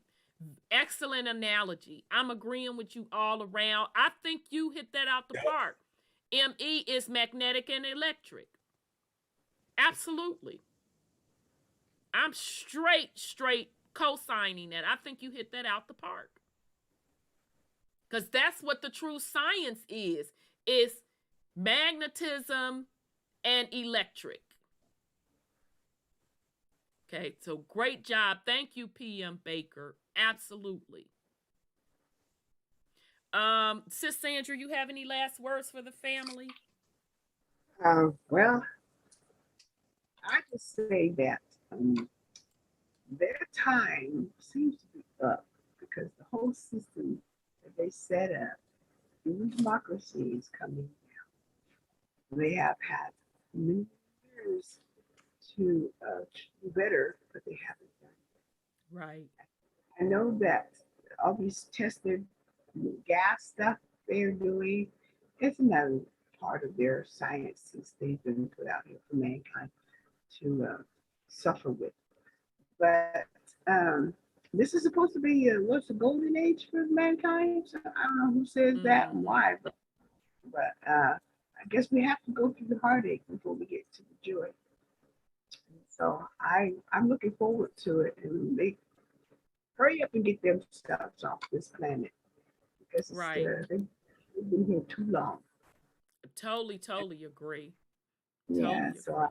I wish the family a good night. Me and my sinuses. I know you sound like you beat down to the ground. I'm so sorry. Can you rinse them with the neti pot? No, they'll clear up. They'll clear up. Okay. If it get too bad, rinse them out with some warm water. Poor baby, it sucks. Yeah, that sucks big time. So thanks, sis. So there you have it, family. So again, I hope what you're getting out of this series is taking all of that mysticism out of stuff and this higher deity and somebody being over you, yada, yada, yada, yada, yada, yada, yada. This is about technology. Okay?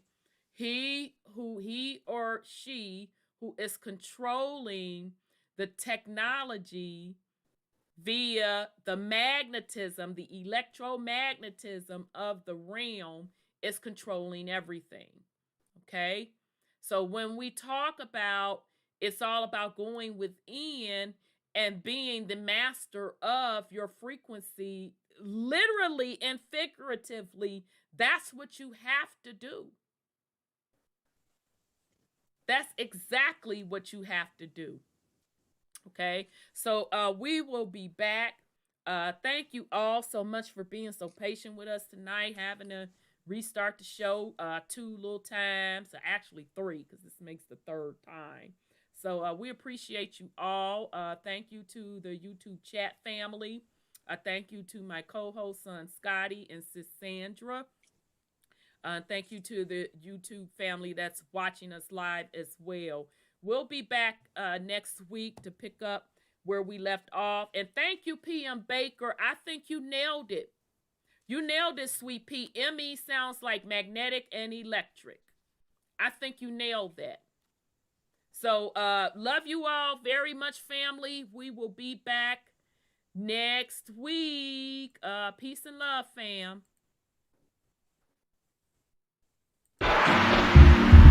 We are in the age of truth, freedom, love, prosperity, abundance, and peace. Welcome to Truth UnCompromised.